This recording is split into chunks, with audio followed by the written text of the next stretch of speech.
Welcome to day 2 of We Don't Have Time's week of broadcasts against the backdrop of STHLM+50 and UN World Environment Day. Today we're going to look at the hot topic of securing food systems with the added caveat, this is in the circular way.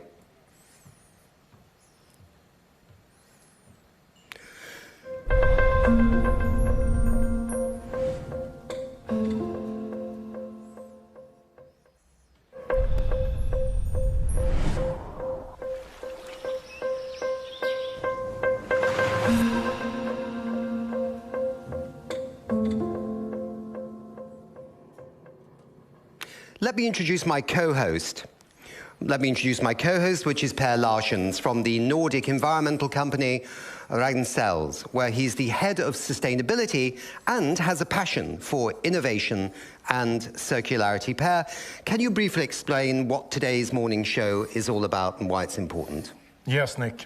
You mentioned it. It will be about the challenge when it comes to food production, or I would say the risk that might overthrow many governments if we can't solve it. Here I have the economies from last week, the coming food catastrophe. What does it mean? We will pinpoint not the whole value chain when it comes to the food production. We'll pinpoint especially nutrients, phosphorus and nitrogen, and the challenge that we face. How can we produce the food locally? We see one example is that China put a ban on export of phosphorus in 2020, year 2020, and the rise, 100% rise of their fertilizer prices caused directly an effect. We had the COVID crisis and now the Ukrainian crisis. So I really like to deep dive into that one. But also we'll talk about the mine that we need to use more going forward, a mine that never will end. The mine that the more we mine it, the better for the environment, the better for the people and the better for future generations. But we'll come back to that mine. But just when you say the mine, people in their heads will think of a mining operation in a deep place in some far part of the world. But the mine you're talking about is something much more right under our feet or right in front of our noses. That's correct. We have different streams of nutrients that we don't use today. Phosphorus and nitrogen are not utilized. We have a total linear way of acting. But I will come back to that when we talk about the concrete examples. This show will not be about just a high-level talking. We talk about concrete examples, how we can solve these problems going forward. Right. No, it's a really big challenge, and I think that it's really interesting to focus on the circular economy as well, because we all know that a lot of our responses to the big challenges of the world right now, whether it be climate change or whether it be the loss of biodiversity, is still very linear, you know, and it's in boxes.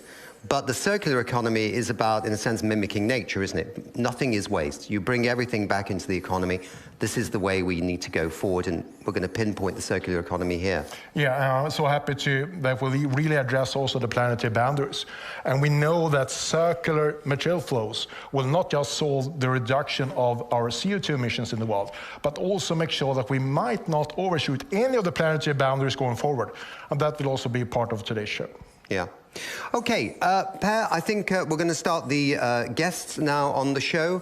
I wonder if we have Professor Melissa Leach joining us on the magic of Zoom from the UK.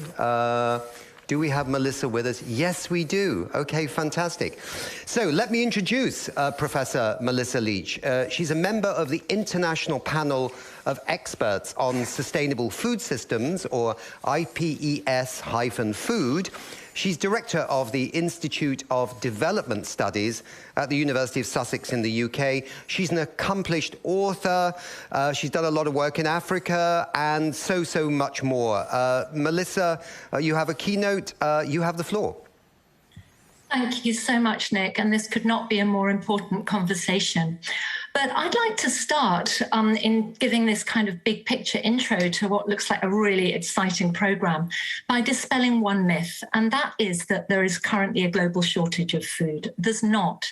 Even today, as food prices rise and wheat is sitting blocked in Ukrainian ports, stock levels are fine, productivity overall is fine. But the current food price crisis, of course, sparked by the war in Ukraine, proves really clearly that there are major problems with our food systems. Restrictions on food exports in one part of the world are having these knock-on impacts, kind of like a row of dominoes falling. World food prices have hit all-time highs. The price of bread, for instance, has doubled in Sudan this year. It's 70% up in Lebanon. One could go on. The number of seriously undernourished people might increase by 13 million this year alone. And of course, even small price rises can have devastating impacts, especially on the poorest people who spend the bulk of their income on food. And food riots, civil unrest, repressive government tactics could well follow all of this. But the real issues we have today are access, that is getting food to where it's needed, and affordability, that is at a reasonable price. And these are really the same issues that have plagued food insecurity for decades. The point is they're getting worse. So despite actually really massive gains in crop yields over the last half century, we're now seeing rising levels of hunger, even in some rich countries, and with lots of inequity at all levels. We've also got these actually really unsustainable environmental dynamics which are plaguing current food systems and could feed back to mean that they actually just don't deliver in the long run. So food systems are the major drivers of the climate, the biodiversity, and the ecological crisis we face. The main culprit here is industrial food and farming. It's the world's greatest cause of habitat destruction and deforestation, of the global loss of wildlife, and it contributes about a third of greenhouse gas emissions.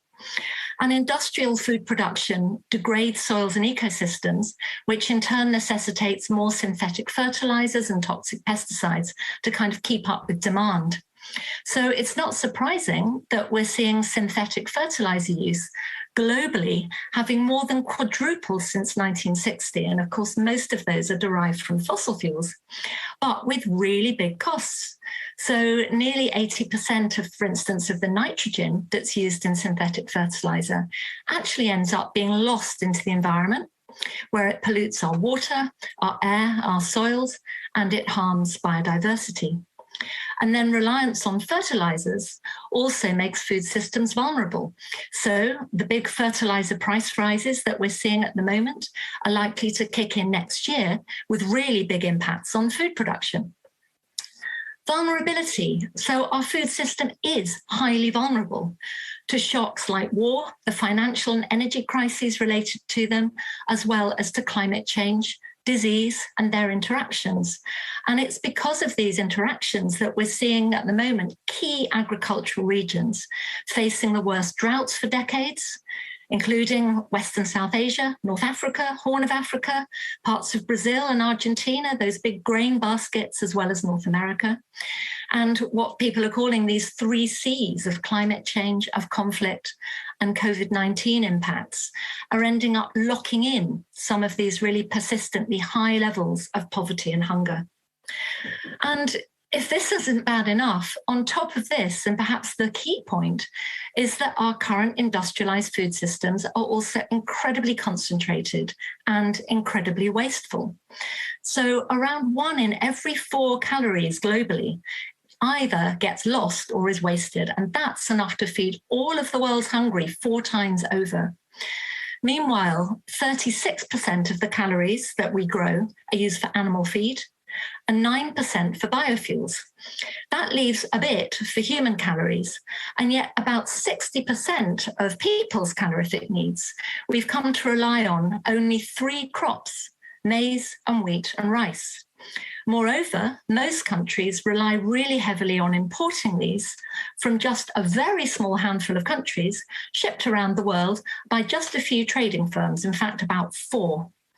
And evidence, rather scary evidence, suggests that financial speculators are once again jumping into commodity investments and kind of gambling on rising food prices, risking making these food price spikes and volatility worse. So all of this makes our food system incredibly vulnerable to shocks. So you might ask, what's to be done? Well, fortunately, there's actually quite a lot. So in the short term, this is about getting food aid and cash for food to where it's needed and where it's needed most. There are other things. Accelerating the development of grain reserves nationally, regionally, and food security response systems can actually help provide important buffers in times of hardship for people. Cancelling debt can help countries support their most vulnerable populations and diversify their food sources. And scaling back this diversion of grain towards biofuel and livestock production will help it be focused on food security for people. But in the long term, it's going to be diversification that's key to building more resilient food and agricultural systems. This is what provides alternative options when shocks occur and which help the risk to be spread. So that's going to mean ensuring that farmers in more countries and regions are producing a greater variety of foods and employing local ecologically sound production practices, especially delivered through a wider diversity of local and regional markets that in turn can help provide more sustainable livelihoods. And it's this that can help to buffer against these supply chain shocks and climate shocks. It also helps to restore soil health and, in the long run, help to reduce our dependence on pesticides and fertilizers. So what kind of approaches do we need? Well, according to the Food and Agriculture Organization, agroecology, approaches which basically work with nature rather than pushing against it, are by far the best option for transitioning our food systems towards resilience. But I know you'll also be talking later about the circular way, in a sense, circular approaches that recycle their waste. And I'd like to finish by just noting that in both of those areas, working with nature, circularity, there is so much that we can learn from small farmers and agropastoralists, often in quite marginal places, who've actually been practicing these all along, using their own knowledge. For instance, in the parts of West Africa where I've lived, women create dark earths around their villages by burying waste, providing the fertility for a huge diversity of garden crops. There are millions, literally, of these mini circular food ecologies and economies in all sorts of places around the world, and we have a lot to learn from them. And I think in the long run, they can add up to and multiply to improve food security, not just globally, but also as part of this global big picture. Melissa, that's really super. We're keeping a tight ship today, so I'm not going to come back with a question, but I'd like you to stay on just to do a bit of summing up at the end of this section, if you would, because that was a super introduction. Now we're going to go over to Mark Swilling. Let me bring him in. He's the Distinguished Professor of Sustainable Development at the University of Stellenbosch, a member of the UN Environment Programme's International Resource Panel, and on the Sustainability Commission that reports to the President of South Africa. A big thanks to Mark, who's coming in pre-recorded. I know he's listening in. Over to you, Mark.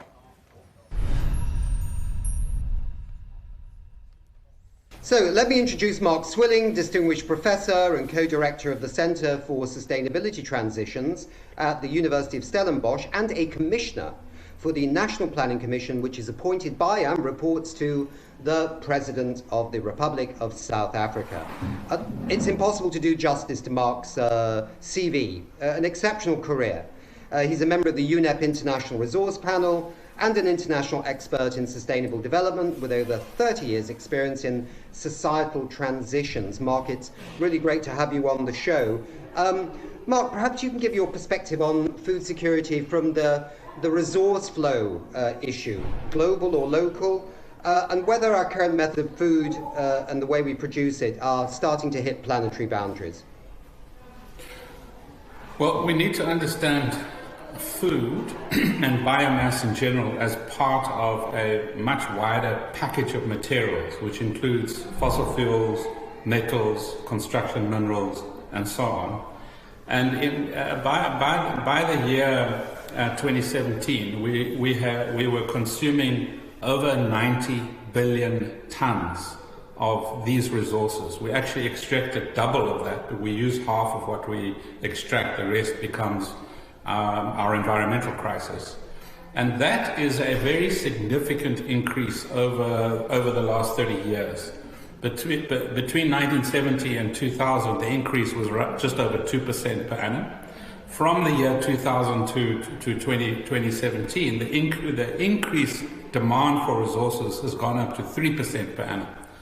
And food is a major part of that, especially as more and more populations move into the middle class.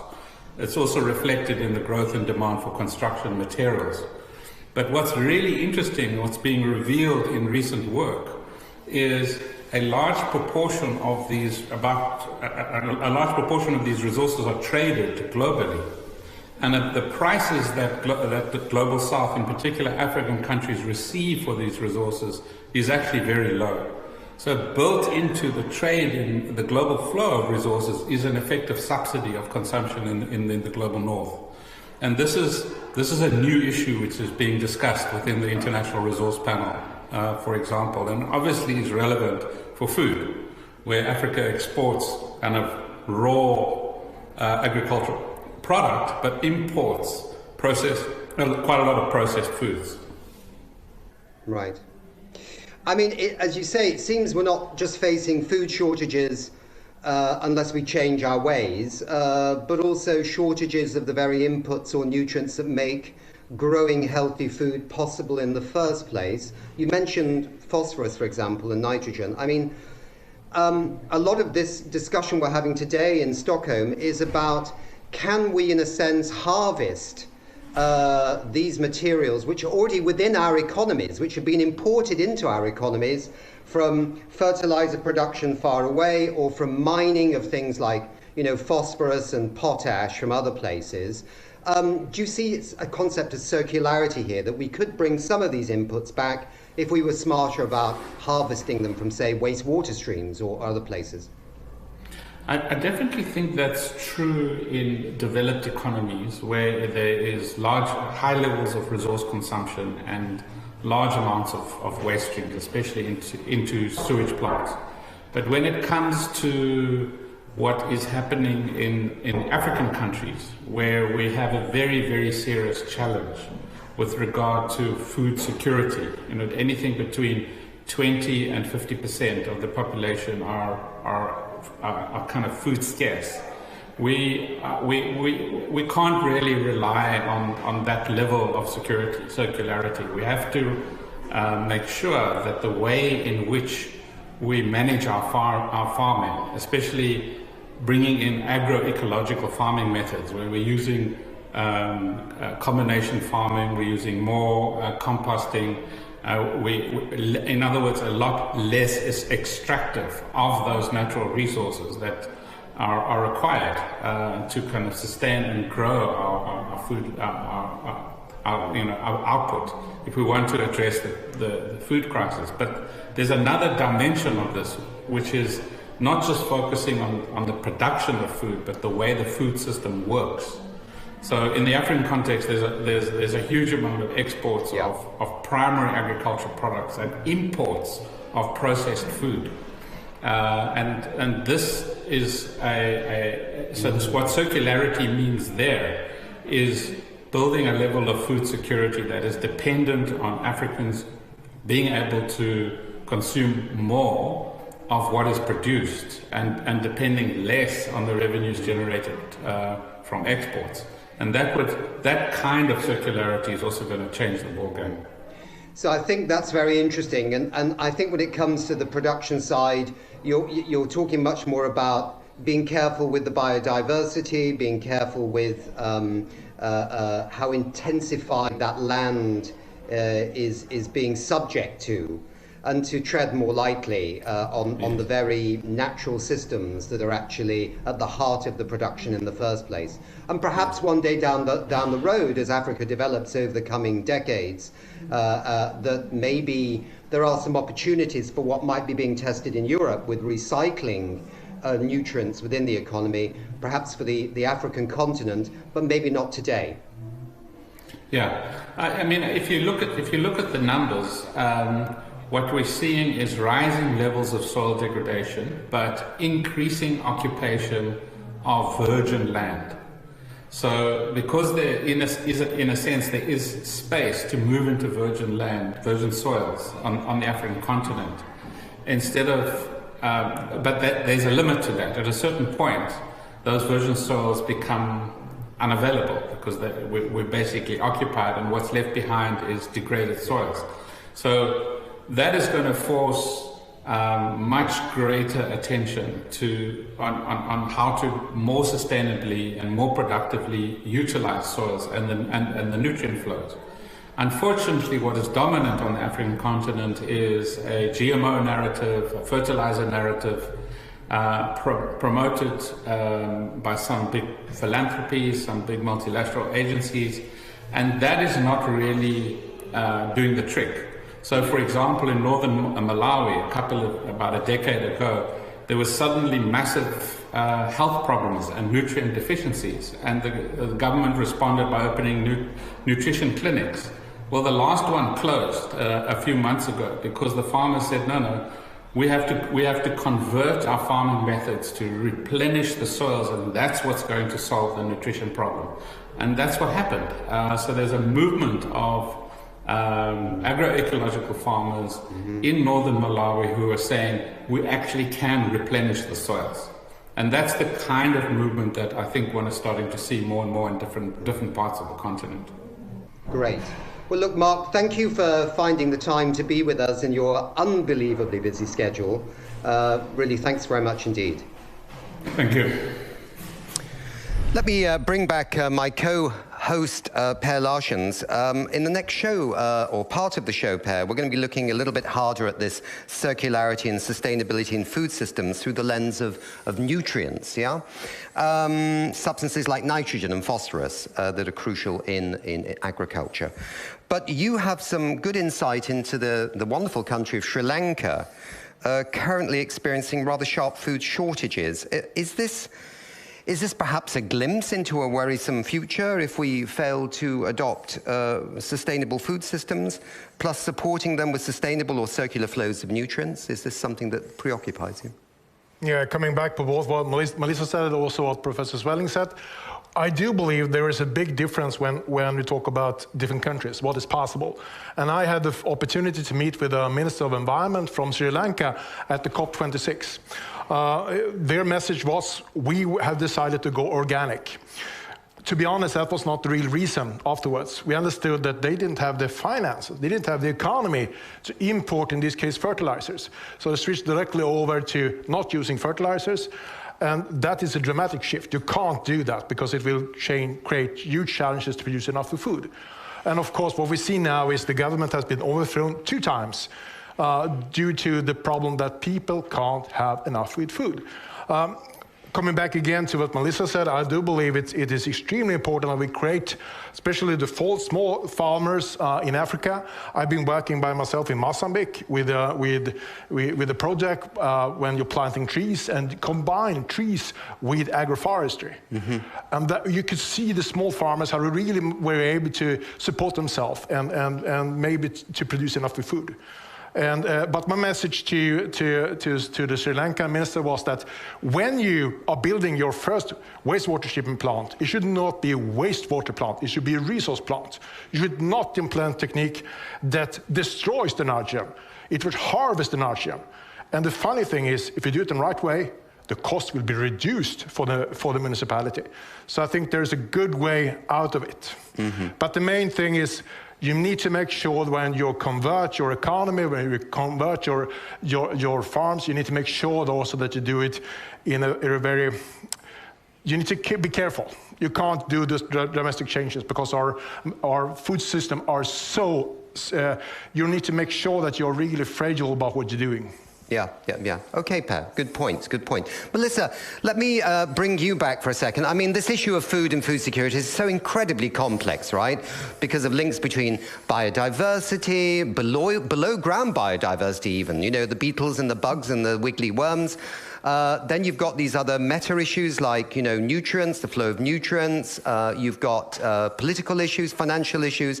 It's incredibly complex, but I wondered if you could give us some brief thoughts about what you've been hearing and try and put a little green thread through it, or any kind of thread, really. Well, as people are rightly pointing out, these aspects are all highly interconnected. That's why I think we talk about a food system, that it's a system that's embedded in its ecologies, in non-human natures, in our planetary processes, and of course also in human processes, in our politics, in our institutions, in our government, and so on. And I think the Sri Lankan case really emphasizes that very well and shows why the kinds of transitions, or I prefer to say transformations, that we need in food systems are not just technical things. It's not just a matter of sort of flicking a switch and getting the technology right and suddenly delivering soil fertility in a different way. You've also got to work with people, work with institutions, get the finances right, get the economics right, get the implementation right. And that's why I think we need to talk about food system transformations. We need to recognize that there are structural aspects of that. It's about our economies, our institutions. There are also incentives that need to change, the incentives for corporations, for governments to do things in particular ways. And there are also absolutely roles for what one might call kind of enabling approaches that allow the kind of bottom-up solutions, which often do exist, as we've been hearing in farmers' own practices, to come to the fore. And that's actually a bit of a political process. Mark Swilling talked about movements of farmers in Malawi. There are actually sort of peasant movements and farmers' movements, as well as consumer movements in many parts of the world. And I think it's this kind of sometimes political pressure from below that's going to need to drive the really ultimately quite big transformations that our food systems are going to need. I think in the Nordic region, where they're actually pioneering a lot of these amazing innovations about trying to bring these waste nutrients, which are normally lost into the rivers and out to the sea, and causing dead zones in the mouths of systems like in the Mississippi, for example, with the dead zones in the Gulf of Mexico. There's also the climate change angle as well, because these nitrogen losses are also losses to the atmosphere in terms of a greenhouse gas.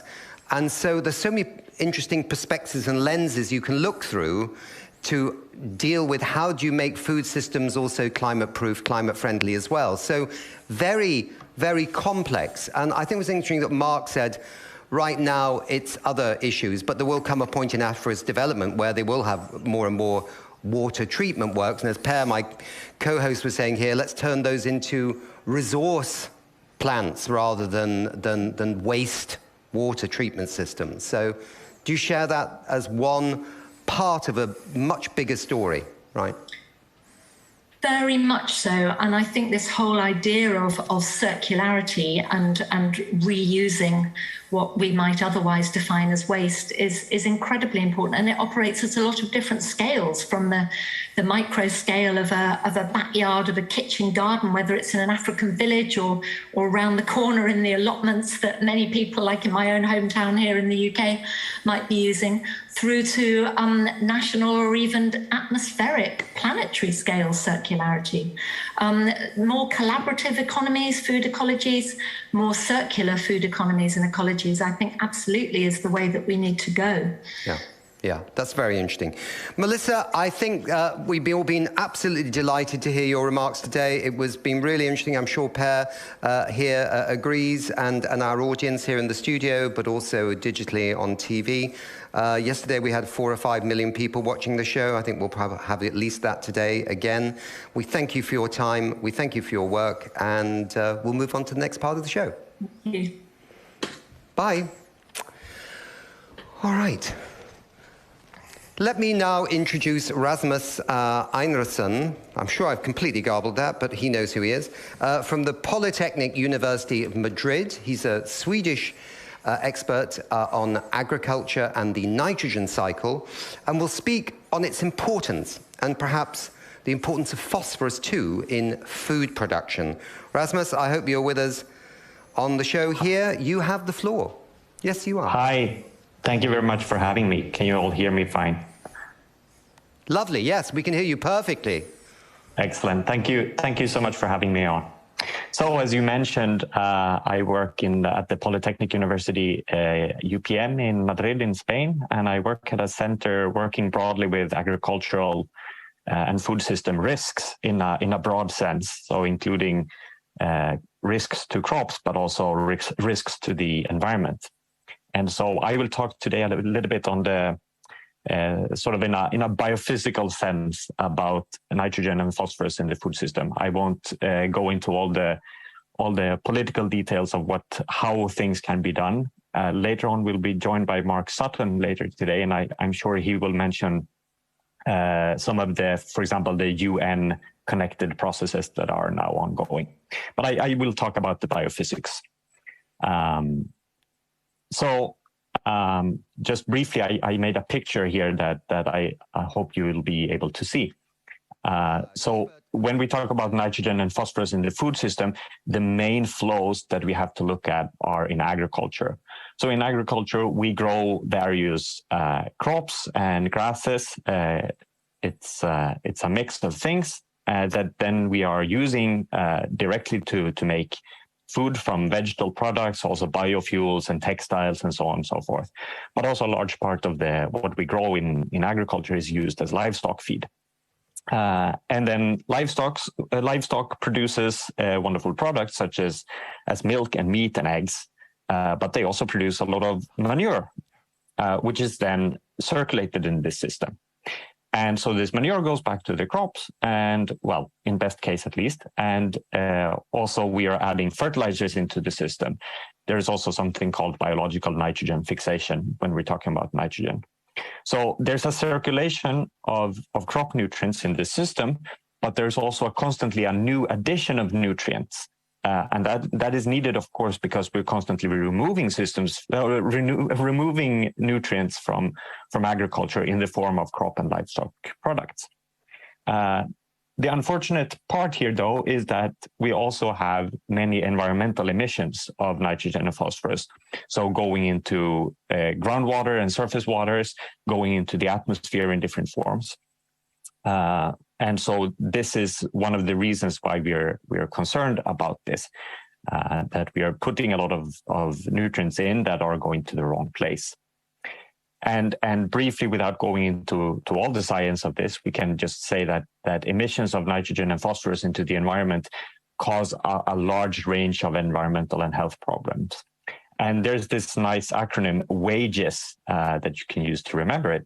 So that's about water quality, air quality, greenhouse gas balances, as you mentioned just now, and soil quality, and broadly ecosystems are being changed, and unfortunately often for the worse by too much nitrogen and phosphorus. So, and what's important to understand is that the food system's turnover of nitrogen and phosphorus is huge. It is, well, and what do I mean by huge?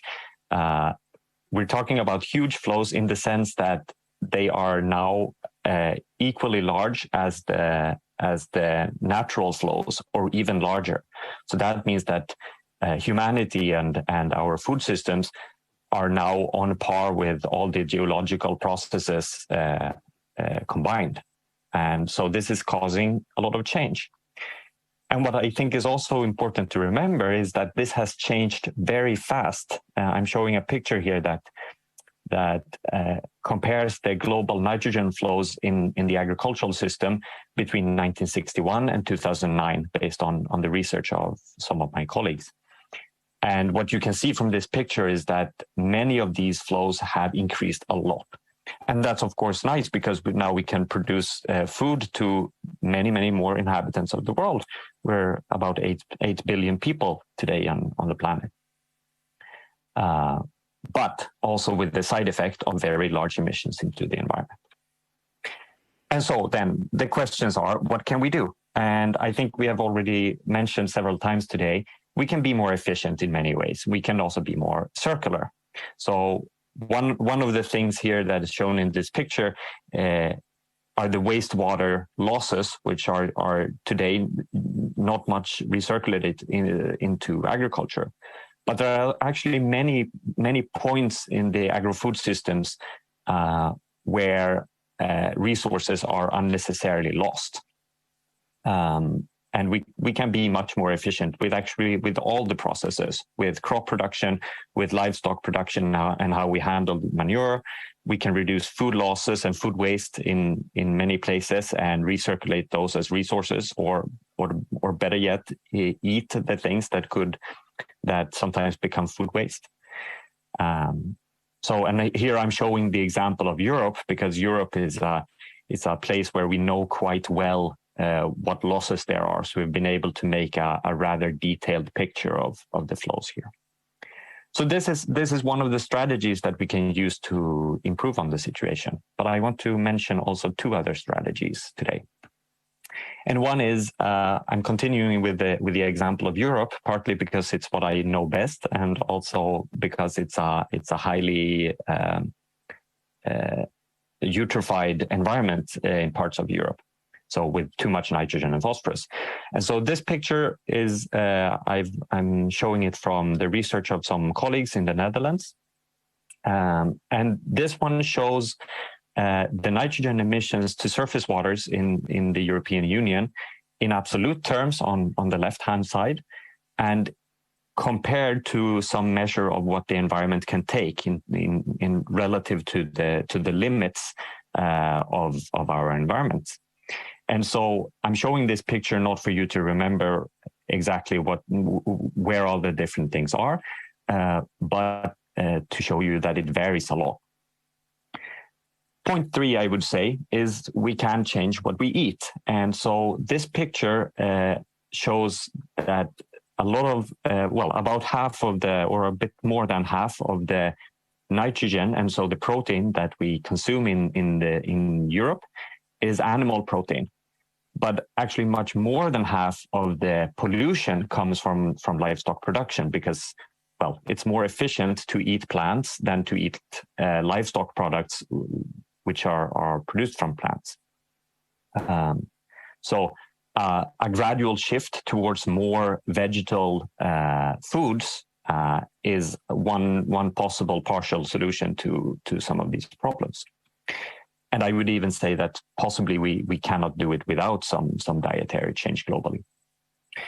So what to remember? If we have too little nitrogen and phosphorus, there will not be enough food. So this is a good thing about the changes that we've had. But with too much, we get a number of environmental and health impacts. And there are things that can be done. We can be more efficient and circular. We can focus on protecting the most sensitive and important environments. And we can change our consumption patterns. And I'm sure that today there will be discussion about all these points in different ways. So with that, I thank you very much. I can see I've used 1 more minute than I should. I hope that you're it's fine. That you're all okay with this. Yeah, it was fine, Rasmus. Anyway, we know where you live, but you didn't go over 1 minute, so we can forgive you for that. If it had been 10, you would have been in serious trouble, but you did a fantastic presentation, so we're absolutely delighted. Perfect, thank you very much. Thanks very much indeed. Per, you're an expert in your own right on all these topics. You're not just a co-host or a moderator here, you're an expert in your own right. Tell us about this potential evolution underway in bringing nitrogen and phosphorus back into our economies rather than washed away from the so-called water treatment plants, down rivers, out to sea, and causing environmental harms. Tell us more about it. Yes, what I'm going to talk about is the 1 billion ton question, and that's how much resources that are wasted today. That's the amount of resources that are running in our wastewater treatment plants just in Sweden, and that are just flushed away into our oceans. So what we need to make sure is that how can we make sure that they are cared for? How can we mine that source? For more than 2 years ago, I was appointed by the Minister of Industry as a consultancy role, how we can support Sweden to reduce their CO2 emissions for the industry. So they have to make sure that Sweden becomes emissions-free or fossil-free by 2045. But at the same time, how can we export ideas? How can we export innovations that will drive that agenda, so that it's not Sweden just that becomes fossil-free, but also the whole world. One of the topics that we really highlighted was the material flows, and especially how we can utilize the resources in our wastewater treatment plants. And then I started to talk with the Wastewater Association of Sweden and talk about their problems. And then I suddenly understood that it's a huge problem because legislation in Europe doesn't allow wastewater treatment plants to invest in things that produce resources. They should just make sure that they take away the nasty stuff from our linear system that are running today. So the question mark, how can we change that? So therefore I invited WWF, the Farm Association of Sweden, together with the Swedish wastewater facilities, and during more than 2 years, we came up with the concrete solutions how legislation can be changed. This is already more or less happening in different parts of the world, and especially in Europe, we have some countries that are forerunners. So before we invite my partners in this way of changing, I would like to go now to Germany. And because in Germany, the government has put a demand of phosphorus recovery from sewage sludge, and that has started a change. So my first two guests here will be Christian Kabbe, the CEO of Easymining, and Christoph Ontyd from Gelsenwasser. And I think we have you on stage. And it's a lovely picture with the Stockholm in the background, but you are in Germany. Are you in Berlin? That's correct? No, we are currently in Munich at the trade fair. You're in Munich, and I know that you're going to talk a lot about phosphorus during those days here in Munich. Christian, I would like to address you first here. In 2017, the German government decided to put the phosphorus demand and make sure that wastewater treatment plants by 2029 or 2032 recover the phosphorus. Your background, working or initiative taker for also the European Phosphorus Sustainable Platform, was this a starting point for really the industry to do something? What is your view? Yes, absolutely. This, let's say, legal framework provides also, let's say, reliability. So, because if investments are to be taken, then of course investors need to know that these investments hold for long. So, and since the sludge management, for instance, will be adopted in Germany according to, let's say, tap more phosphorus out of the materials which cannot be used in environmental friendly ways.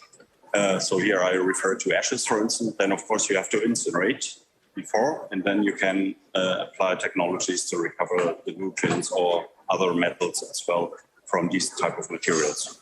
But to invest, of course, you have to be sure that these investments are reliable and can provide infrastructure, which then, of course, we live with for decades.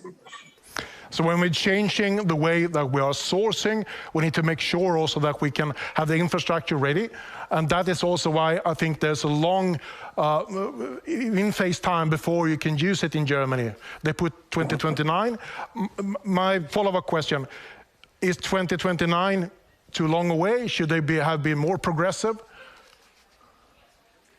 Of course, it's always nice to have a more progressive or even aggressive, let's say, implementation timelines. But since the infrastructure needs to be put in place, and especially in current days with supply chain disruptions, also construction is becoming more and more challenging. So we now notice, okay, 29 is already very close, and it's we cannot really be sure if let's say all the capacities are there in 29. We will later hear about the technique that you mentioned that you are head of when it comes to the Central Europe, Easymining's technique to recover phosphorus. But if you can answer the question, when will the first plant be up and running in Germany? As it stands today, we will inaugurate the plant in end of 24, and which then means the plant will be up and running in, let's say, regular operation in 2025. And Christoph, you are from Gelsenwasser. For the viewers, what is Gelsenwasser, and why is phosphorus and phosphorus recovery so important for you? Gelsenwasser is a public service company. We do drinking water supply, we do wastewater treatment, we do energy management in a lot of cities and municipalities in Germany. And in our group, Gelsenwasser Group, there are a lot of sewage plants in total with a capacity of 4 billion inhabitants equivalent. So we have a lot of sludge on there, and we have to meet the requirements of the sludge ordinance latest 2029. So we have been looking for what will we do with our sludge, and the first stage is to incinerate it. We have been building one big plant. It's now still in operation. The second plant is in the building phase, and After that, we use something, or we need something to do with the ash, and what to do we have been looking for since 2016. So then my question, of course, why have you decided to partner with Easymining? Yeah, we have examined from 2016 on, we have examined all phosphorus recycling processes which had been and are now available in Germany. We did it very intensively, and then 2018 decided ash-to-phos process of Easymining is the best of them. And then we started the partnership with Easymining, and we are still on a good way. Okay, I'm really look forward to listen to what Easymining is and this innovation. But pop up the last question for you, Christian. Now we talked about Germany, but is your view, what is happening in other countries in Europe? Are there the same trend? Will it happen, or will whole Europe make it? Will the European Union make a down on the phosphorus recovery? So we already know, or let's say get requests from neighboring countries of Germany. So speaking of Switzerland, Austria, Netherlands. So I think the core or the starting point will be Central Europe then. But once good examples are given how this can be done on the national level, etc., etc. So then, of course, I'm pretty sure that other member states in Europe will follow more or less the same examples. Of course, there might be national specifics, so it must not definitely be only the German way, so there are also other options as well. But I think the principles will be more or less the same in these countries. Thank you. Good. Thank you so much, Christian, and thank you so much, Christoph. Make sure that you have a good day now in Munich, and best of luck. And by that, we will go more into the deep dive into the wastewater treatment plant or the resource treatment plant possibility. And I will now introduce Per Dalhielm. He's the CEO of Svenskt Vatten. And what is Svenskt Vatten? That's the Water and the Wastewater Association of Sweden. And they are really a champion when it comes to transforming into a circular economy. So please, let us now see a pre-recorded video of Per Dalhielm.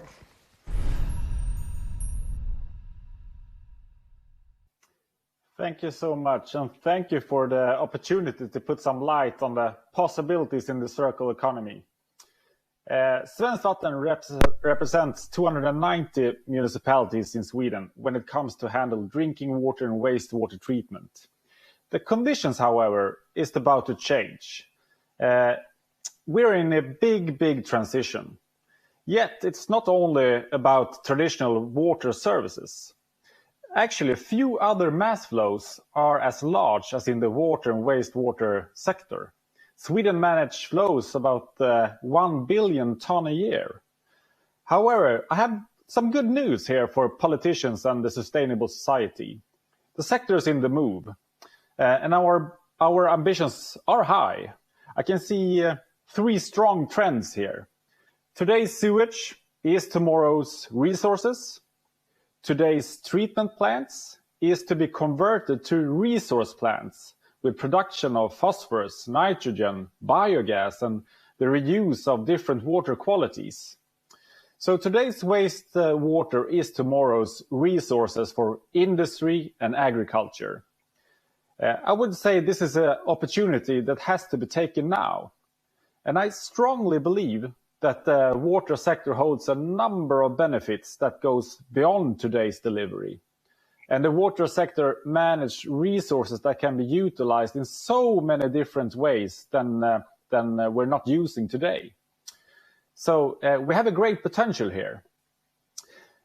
So we can actually achieve a circular future today, not tomorrow. We need to probably get some incitament for doing this, but we do have the possibility. So the time is now. There is no waste water. There's only a number of possibilities that we have to utilize. So please, let us continue the road to a true circular economy together. Thank you. Thank you so much, Per. There's great music in my ears. You talk about the importance of taking care of the resources, taking resource plans in the future. One of my people that I really work very intensely with at the Swedish Ministry of Industry is Anders Finnsson. Anders Finnsson is a senior environment advisor to the Swedish Water, and I would like him to share his perspective, also in a pre-recording. So please, Anders, you have the stage now. Thank you very much for giving me the floor, Nick. And yeah, I'm senior environmental advisor, as you just said, and my expert areas are control at source and to phase out hazardous substances from the urban water cycle, circular economy, and I'm also responsible for the European affairs at Svenskt Vatten. So I will combine a few things from these areas. And as you, my CEO, Per Dalhielm, just mentioned earlier today that today's wastewater treatment plant is tomorrow's resource recovery plant. We really need to some legal instruments from the European Union to be able to do the transformation from wastewater treatment plant to tomorrow's resource recovery plant. And we would like to do that together with the industry in industrial symbiosis. And at the same time, we also have the vision from Svenskt Vatten that the water and wastewater sector should be climate neutral. They should have climate neutral operations already by 2030, and that's only 8 years to that. And we need from the European Union, we need now legal instruments. One, for control at source, to ban and to phase out all the PFAS, all the fluororganic contaminants and used in society in the European Union. And we detect PFAS everywhere in the urban water cycle. And PFAS can be a threat to the health and environment in our waters, and also block the enormous potential we do have in circular economy. So that's number one, to ban all the PFAS in the European Union. Number two is to establish a true circular economy. It's essential also to create a pool in the market of recovered resources. And our proposal there is to have a compulsory minimum ratio of recovered phosphorus and nitrogen in all fertilizers sold in the EU, and that should be put into the fertilizers regulation of the European Union. And so this would really create a pull in the market and technological development, investments, and a much more mature market. And this can be made at the same way as it's already, you know, it has just been 5%, now it's 10% compulsory ratio of ethanol in petrol. This could be made the same to have recovered phosphorus and nitrogen in all mineral fertilizers sold in the EU. And we also think it's a more stringent standard regarding the cadmium phosphorus in mineral fertilizers sold in the EU, because the mineral fertilizer contains more now than the recovered, it contains more of this toxic heavy metal cadmium than the recovered phosphorus today. And therefore it's so important that would be a market advantage for the recovered phosphorus to have a stricter requirement. So it's really a win-win, both for the recovered materials and for the environment. Thank you so much, Anders. And you touch upon a very important point here. What's happened now when we have closed almost the border to Russia when it comes to import of phosphorus, suddenly we say, well, we might mine more phosphorus. We need to mine more in Morocco, but that have a huge content of cadmium and uranium in the content, and we don't want to put that on our fields. We'll come back to one of those persons working on the fields, and we will now go to the Farmers Association of Sweden, and I will introduce now Elisabeth Hidén.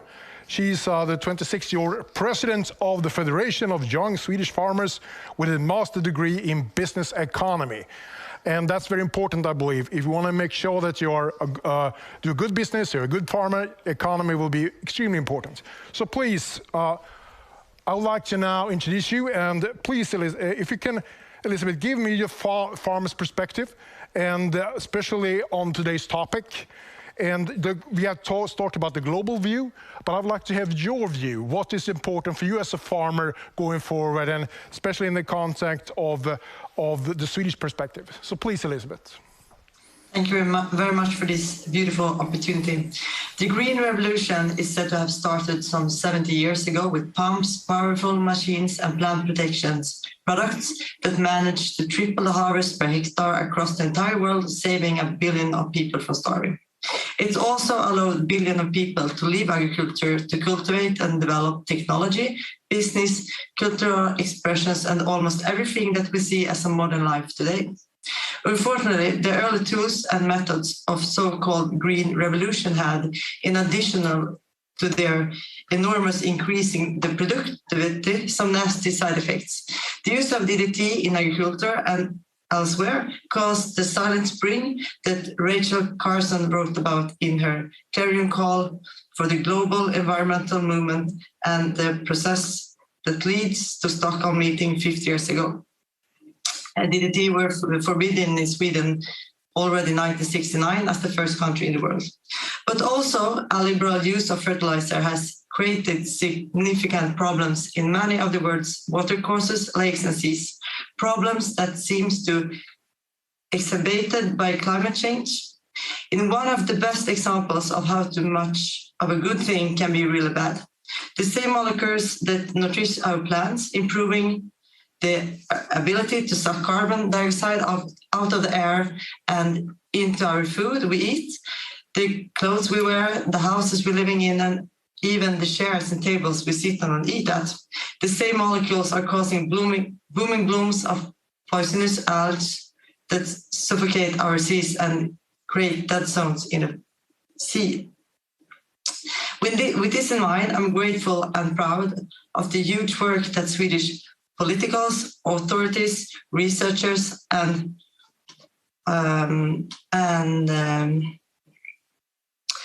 or the farmers and foresters have to put into developing and refining the tools and techniques that allow us to keep the benefits of fertilizer while minimizing the damage it might cause.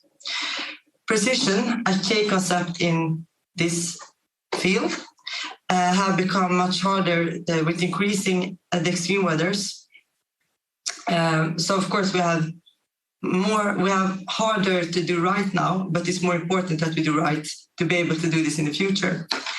I'm very glad that this aim have been brought up and that we are having technologies that are being developed for doing this better. And what we're doing in agriculture, transforming problems into resources.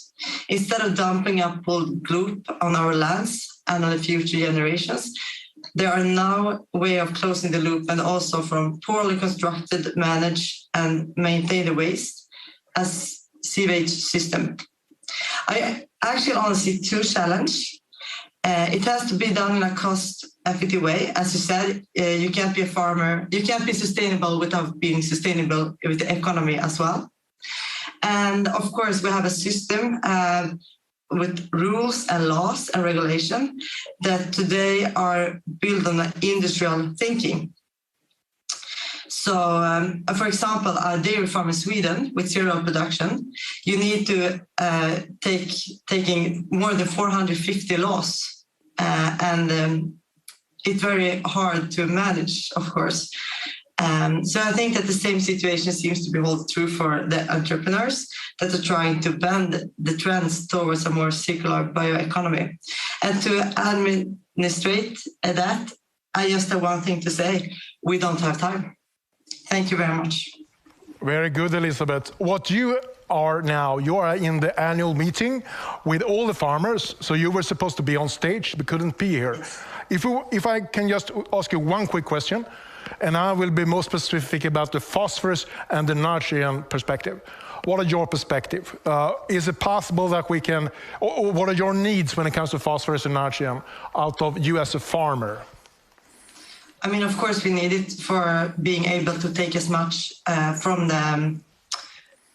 We put in a lot of energy and time and on the fields, and if we should be able to take out as much as we could do, we need those minerals, of course. So it's very important, and I think it's very necessary, especially now when you can see that the big place of the market have been closed from Russia and Ukraine.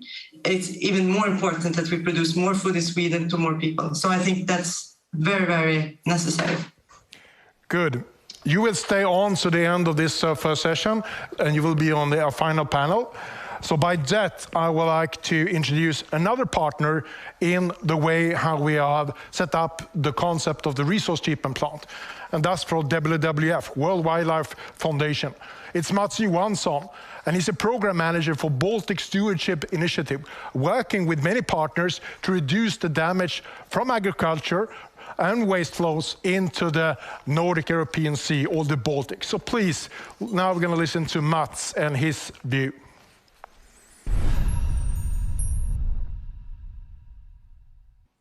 Yes, thank you very much for inviting me. Well, the starting point for the Baltic Stewardship Initiative is that we do have major problems with the Baltic Sea. This is a quite small and brackish sea, and we share it with a number of other European countries. And we have a history and ongoing nutrient pollution. And we repeatedly see extreme algal blooms. And this is caused by eutrophication, the surplus of the nutrients, nitrogen and phosphorus, entering our waters. And this in turn leads to a lack of oxygen, and we see areas of dead seabeds without any animal or plants living there. So that's the starting point. The main sources for this nutrient pollutions, the eutrophications, are agriculture, wastewater treatment, and other human-related activities on land. And we have linear flows of nutrients through our society. And when we look at this from a systems perspective, it's a very ineffective nutrient management. So what do we need to do? We need to reduce the nutrient pollution, that is, reduce the loss of nutrients and make the chain from farm to fork much more effective. And we need to take these nutrients and put them back in the right place, that is, replacing fossil-based fertilizers in agriculture. Changing the problem to a solution, the waste into a resource. So this is where Baltic Stewardship Initiative comes in. We need new ways of transforming these food systems and the nutrient flows to address the nutrient challenge. And the Baltic Stewardship Initiative is a joint stewardship, and it's based on the idea of cooperation between actors along the food chain. And we want to together find new solutions for these problems. And where farmers, food industries, retailers, wastewater organizations, etc., in our partnership. And we have a joint vision, long-term goal to minimize the nutrient leakage to the Baltic Sea. And we have put the most central actors in the focus of the project, that is the farmers. We need to understand their situation, their drivers, and they must be an active part of the solution. So that's what we've done the last 2 years, and we will continue. Of course, we need political decisions, and there are a number of proposals on the national level that our future government in Sweden could decide upon. And we need this, and we need a long-term vision, and we also need a detailed national roadmap that includes both the aspect of eutrophication, reducing eutrophication, and the circularity of nutrients. That's so political decisions. And secondly, we need to start transforming our existing wastewater systems, and we need to do this in two ways. And we need to do this parallel. We have an old existing centralized systems ending up with wastewater treatment plants. We need to convert these plants into resource factories. That is, that they also should produce resources such as nutrients, water, biogas, etc. This is very interesting, and it could start right now. But we also need to start implementing source separating wastewater systems, which is kind of new technology, but they have huge advantages from almost all perspectives. So this we need to do now before we keep on investing in this 100-year-old infrastructure that we built over the decades. Finally, we need to put in more economical incentives. That is that all actors along the food chain, from the farmers to the retailers and the consumers, need to profit when we buy or produce the right things. That is, things that reduce the ongoing leakage of nutrients and improve the recirculation of nutrients back to agriculture. So those are my 3 things. Thank you so much, Mats. Now we have all had WWF saying we need to make sure that we have resource plants in the future. We have the Farmers Association of Sweden saying we need to convert them to resource plants. We have the wastewater treatment plants in itself saying we would like to produce resources. So now we will move into one of the solution providers or potential solution providers, and that's Easymining with their technique. And by that I would like to invite Sara Tjärnström. She's the product manager at the company Easymining and has a PhD in applied environmental science. So please, Sara, tell me more. What is everything that we talk about? What is the solution and how can we avoid that it's being wasted? I know that you have a presentation that you would like to show to the viewers as well. So here you have it, and please go ahead. Thank you so much, Per.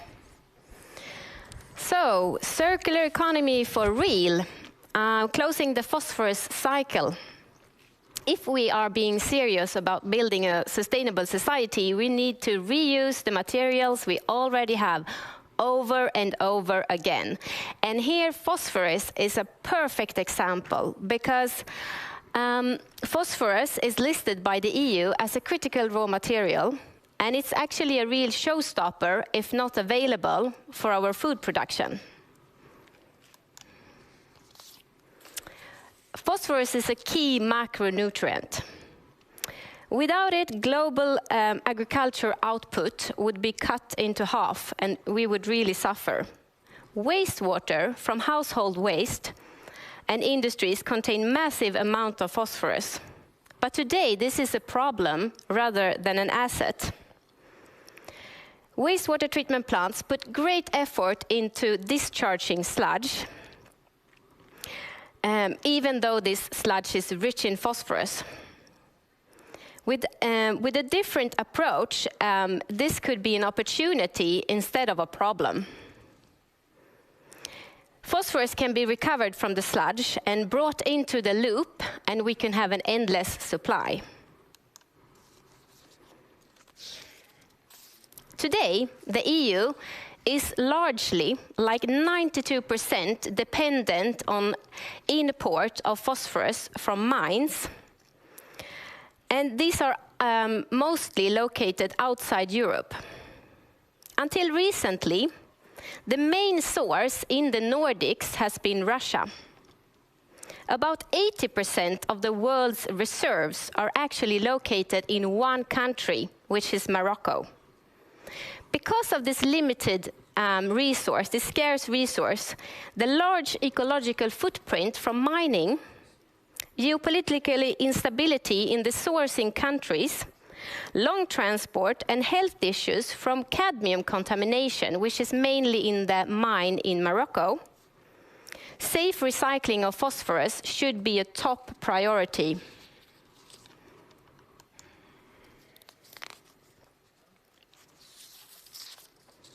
Easymining has developed a process called ash to phos. Here we recycle phosphorus, and this is definitely a circular economy for real. The process uses ash from incinerated household sludge to recover the phosphorus, and we can bring back a very pure phosphorus product which can be used both as a fertilizer and as a feed, phosphate. In this way, the incineration plants becomes heroes because they do real detoxification here. They destroy the microplastics, the PFAS, and the pathogens. And the wastewater treatment plants of today will be resource plants tomorrow.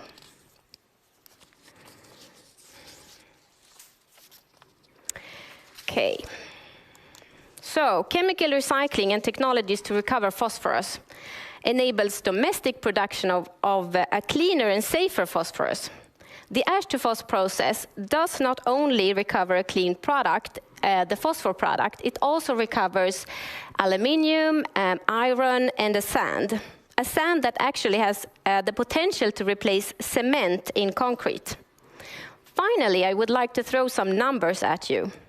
Based on the assumption that the European sewage sludge contains about 300,000 tons of phosphorus annually, and if we would use our ash-to-phos technology on all the sewage sludge, and that would be incinerated, we could bring back 270,000 tons of phosphorus per year, and that would correspond to about 25% of the phosphorus demand in mineral fertilizers in Europe.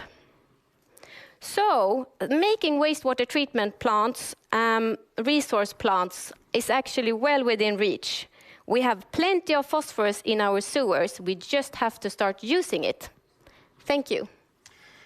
Thank you so much, Sara. I do have a follow-up question. You said that you can produce something that is of very high quality. As I understand it, I have heard that it's even better than anything that today are offered to the market. Is that correct? Yes, with the combination of incineration and chemical recycling, we have the possibility to take away all the hazardous substances and get a really pure product. I understand that now there's, in Europe, they open up a possibility to use it in conventional farming. But your solution, as I understand it, is a perfect fit for organic farming and also as a feed phosphate. Can you tell me more about that? Yes, we still have some legislation barriers. So for the organic, that's correct. We still have a barrier there to reach the organic farmers. We have a slow release mechanism, so that would fit perfect. For the feed phosphate, which would be the best fit of them all, the legislation is closed for everything recovered from sewage water. Yes. We heard about the ambitions in Germany, and I know that Christian mentioned a couple of countries. What do you see? What are the interests for your solutions at the moment, and where are the dialogues about the phosphorus recovery out of your perspective? With the pandemic and the war, I mean, this has been a game changer. So if we could produce phosphorus today, if the plants were up and running, we would have sold everything. So the interest is huge, which is great. Perfect. By that, I would like to ask Nick to join us on stage here. Let's all gather around the beautiful tables here, and because we're going to have a short panel to conclude this segment. We've got obviously Per Larshans here, we've got Sarah here, and we've got Elisabeth Hidén, who I hope is still with us on the magic of Zoom. But we're also going to be joined by Anna Lundborn, who is the marketing manager at Easymining. Anna, come up. We've got a little crowded area here, but it's very cozy. She holds an MSc in Industrial Engineering and Management and is leading the project to commercialize key areas of Easymining's nutrient recovery process. Per, I think you wanted first to ask Anna a quick question to kick things off.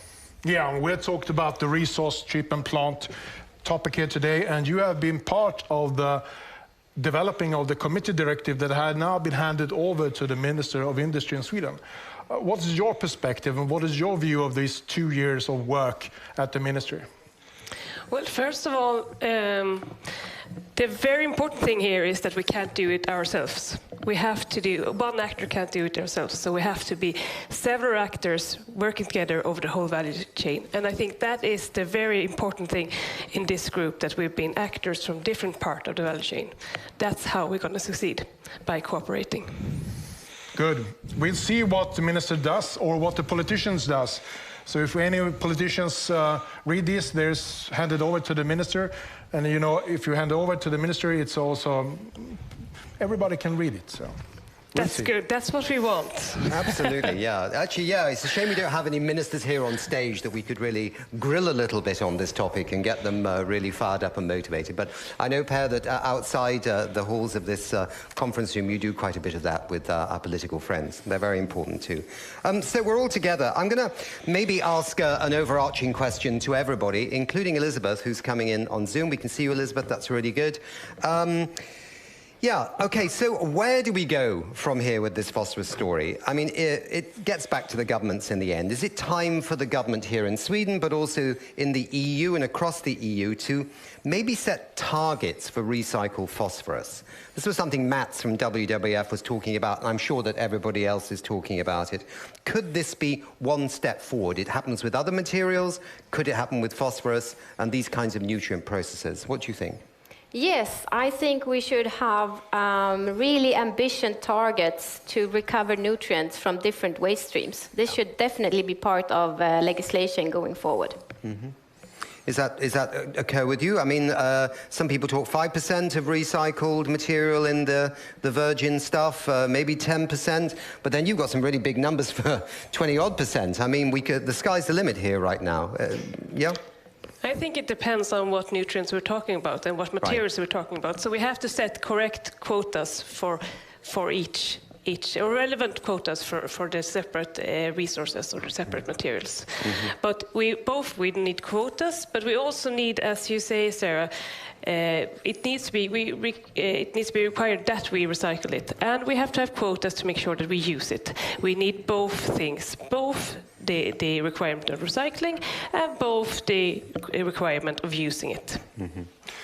I believe that crisis is never good, but in some ways it creates a moment of change. Yeah. And I remember in 2020 when I was invited to talk about the phosphorus issue in Brussels, and then the politicians and the people in the commission said, well, we have a couple of phosphorus projects, and yeah, we managed, no problem.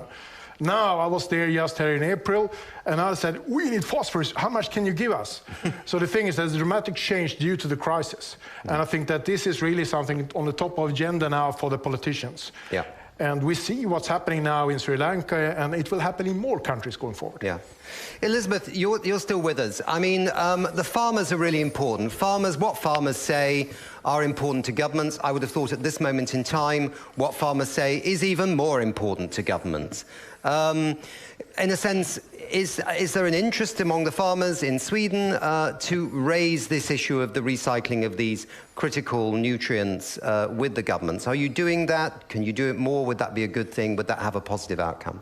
I think that one way to be self-sufficient in food productions is to also be that when it came to minerals. So I think it's very important. And I mean, it's kind of stupid to don't recycle if you're able to do that, because if you have the minerals and you have put it on the field, it gets into the plant, you eat the plant, of course you need to recycle. And I think that some 100 years ago, when you had your farm and you had your cows and you take the minerals and from the cows they're coming out and recycle it. And I think that the way we're doing and living right now, dependent on the Russian nutrients, I mean, that no one wants to live that way. And of course, this is very important for farmers. When I worked as a salesman, in the beginning of this war and the pandemic, the farmer asked me, oh, how much, and they still buy it even if it was more expensive. But nowadays, the farmers are just asking me, do you have it? It's not a question about the price anymore. And I think that really shows us how important it is to have minerals. And if we can recycle and do it ourselves, I think it's a very, very good idea. We're running out of time. It's a one quick question and it's a brief answer. You mentioned 20-odd% we could get back from recovery, but that's not 100%. So we still need to cooperate with partners in other countries to get fresh phosphorus, right? Until we can't recycle 100% in the European Union. No, but we can reach even higher numbers if we include other waste streams. I was only talking about the sewage sludge. Right. And we will come back to that very soon. Okay, all right. Let's leave it here. We're keeping a tight ship. Thank you so much. Thanks, Elisabeth, for coming in from Zoom. Per, of course, thank you for what you're doing. Sarah and Anna, very, very helpful insights. Thank you very much indeed. Over to you, Per. Thank you so much. What we do now is that we will move over to the possibility that we can harvest from different sources. And now I would like to show a map of the Nordic countries.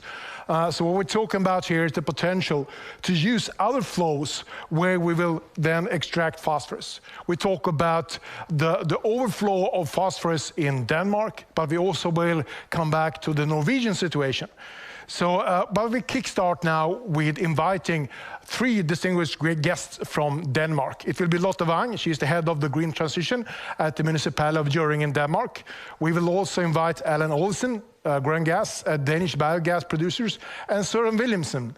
He's with Danhatch that supports the Danish poultry producers in making sure that they have then feed phosphate. So, thank you all, and it's fantastic to see you here on stage. You don't see it, but it's like 50-meter long screen. I see you here on the back side. And you symbolize some of those numbers here on the map. And I would like to first turn to you, Lotte, and because you are one of the initiative takers to this initiative and to highlight the need of recirculation of phosphorus.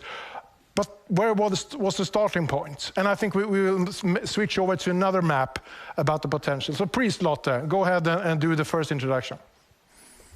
Thank you very much, Per, and thank you for inviting us in for this very important session. First, I would like to tell that actually the initiative was started by a local active farmer, one of our active local farmers here, Jens Peter Lund. He started to wonder if it was possible to get the phosphorus out of the slurry fibers anyhow, and actually that's where it started a couple of years ago.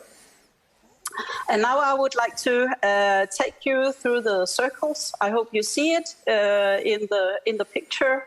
And if we start in the top right corner, we have high quality food, aquaculture in Norway, agriculture in Denmark, and the slurry that come from the animal can be used to produce biogas. In our case, the biogas production or the biogas plants are represented by Grøn Gas, and you'll hear from Alan later on.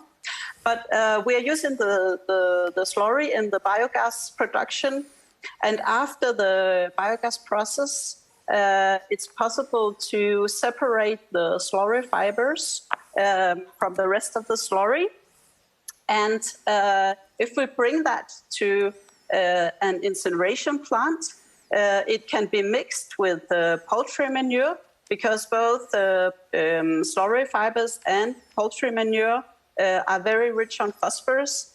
And if we give that heat treatment, then it turns it into ash, very rich on phosphorus. An extra point about the incineration capacity in Denmark, we have a political ambition that we should stop incinerating our waste. We should use our resources into circular economy. And when we're doing that, this political ambition is that 30% of the incineration capacity will be reduced in the next few years. And that means that some of our incineration plants is ready to use as resource plants, as you talked about that before, with sewage sludge, and that actually goes for incineration plants as well, that they can be used as resource plants when they're not used for incineration of our waste anymore.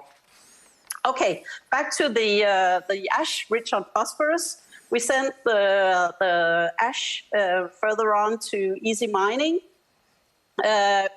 You already heard about the ash to phos process developed by Ragn-Sells and Easymining, and they are able to produce, to extract the phosphorus from ash and to produce very high quality so that it can be used as feed phosphate and without any diseases to bring on in the loop.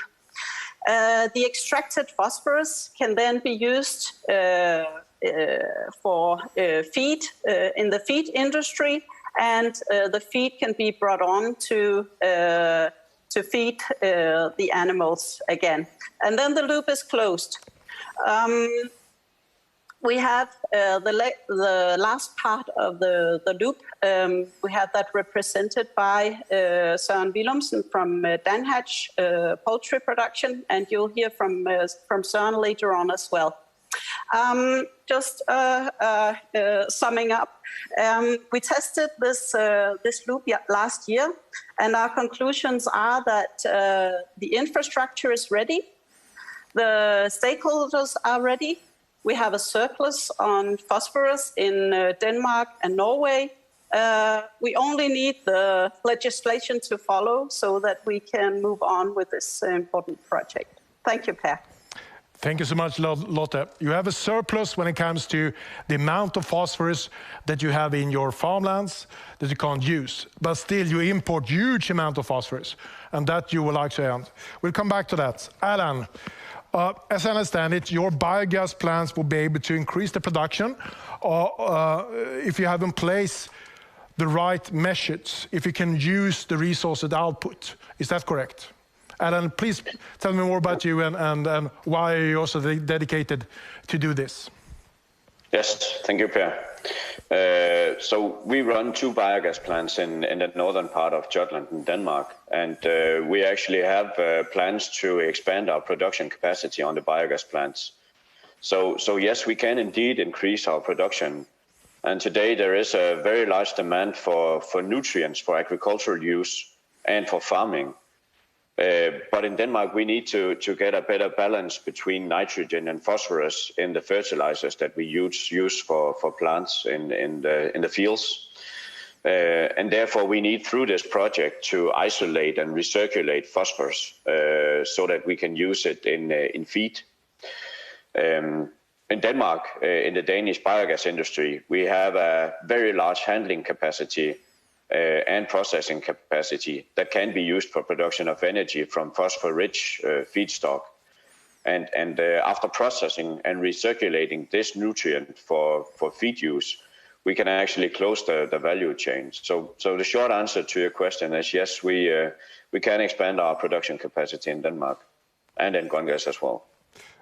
What about the total potential? What about the total potential when it comes to production of biogas, Alan? When in Denmark, will it be able to handle even more sufficient resources when it comes to phosphorus of the rich stocks? What is your view? Well, actually, the perspective in a collaboration between Norwegian agriculture and Danish biogas industry are very huge and very large in this perspective. And in Denmark, because of the Ukraine and Russia war, we are actually making a plan right now to expand and grow the biogas industry so that we in 2027 will be able to fully displace the full use of natural gas in Denmark with biogas instead. And this means that we will be expanding our production capacity on the biogas plants as well.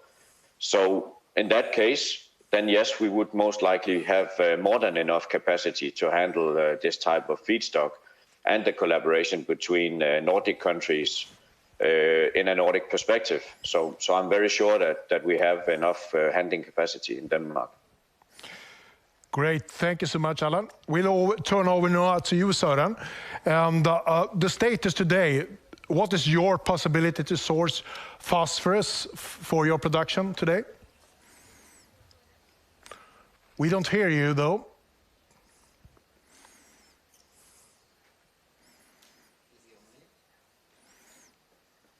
We'll see if the technician can fix it.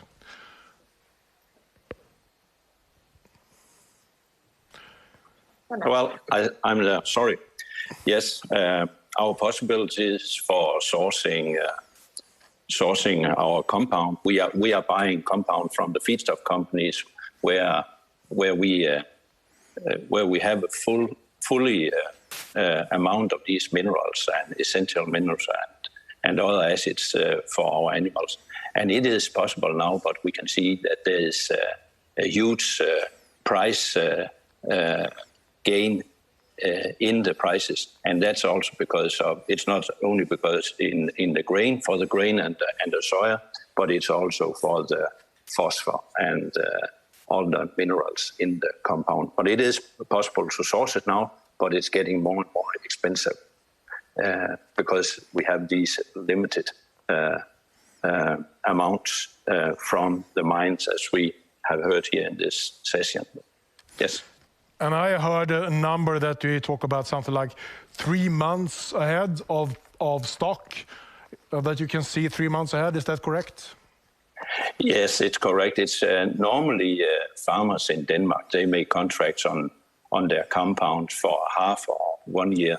But that's very difficult at the moment because some of these ingredients, and also here phosphor and calcium, is limited so much, so you only can make contracts for a limited period at mostly at the moment 3 months. Yes.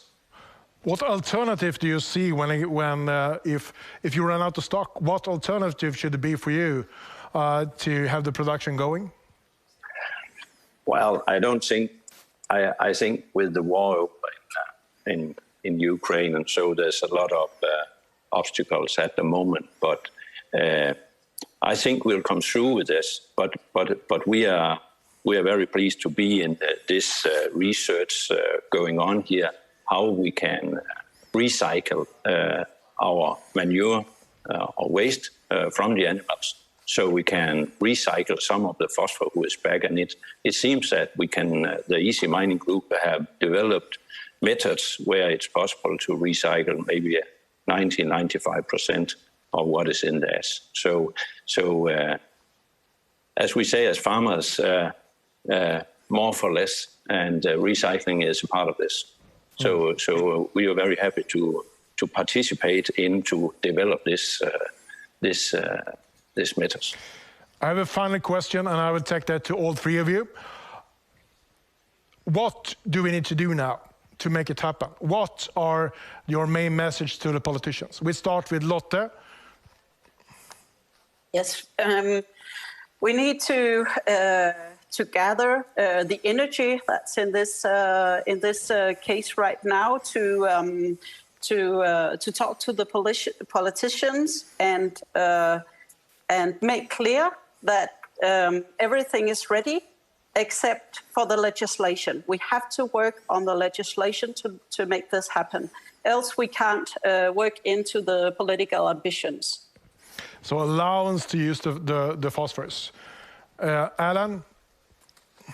Well, I agree with Lotte. It's the most important thing right now is to get politicians to understand that we actually have an opportunity to recycle large amounts of phosphorus and thereby actually solving part of the problem, huge problem that we have getting enough and sufficient phosphorus out of mines.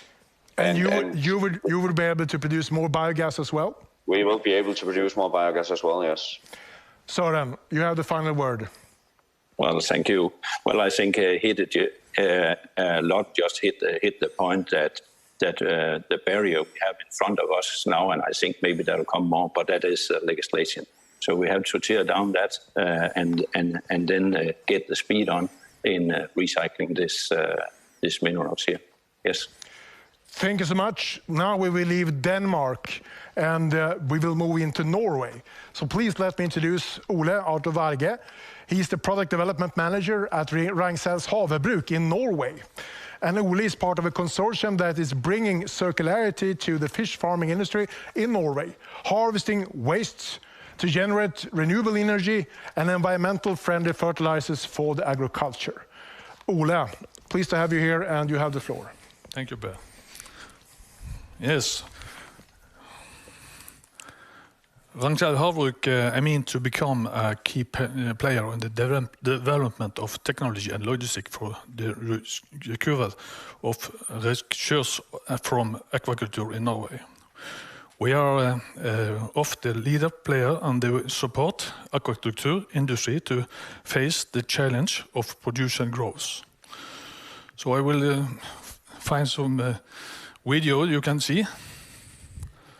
The aquaculture industry has an important role in the world's food production.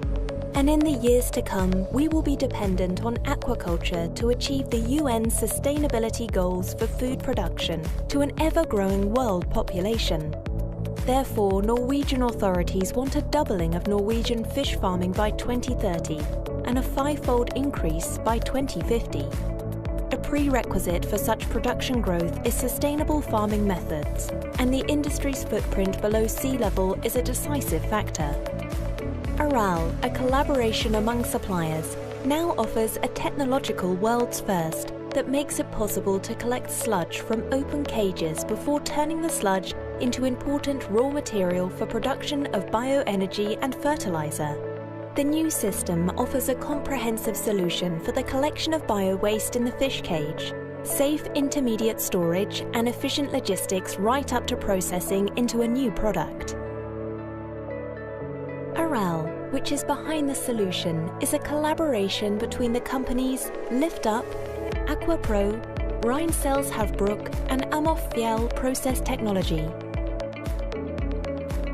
The actual collection of biological waste happens by use of patented sludge collection technology, where specially designed lift-up hats safely and efficiently suck up feed residues and other biological waste from the bottom of the fish cage.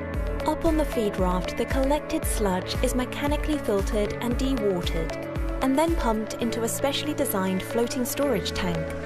We then arrange for collection by tanker, ensuring further dewatering and analysis of the sludge before efficient distribution to producers of bioenergy. All produksjon av matfisk skjer jo langs kysten vår. I dag har vi utslipp av feses, matrester under meren som lager et fotavtrykk der nede, som vi nå kan med vår teknologi hindre at det kommer til bunns. Vi tar det opp igjen og lager produkter som energi og gjødsel, slik at det skal være mer bærekraft for oppdretter og for samfunnet generelt. Konkurransekraften til norsk matfiskproduksjon ligger i å produsere i åpne merer i fjordene. Så denne løsningen vil da gi styrket konkurransekraft til næringen og mindre fotavtrykk og bedre bærekraft i sin helhet.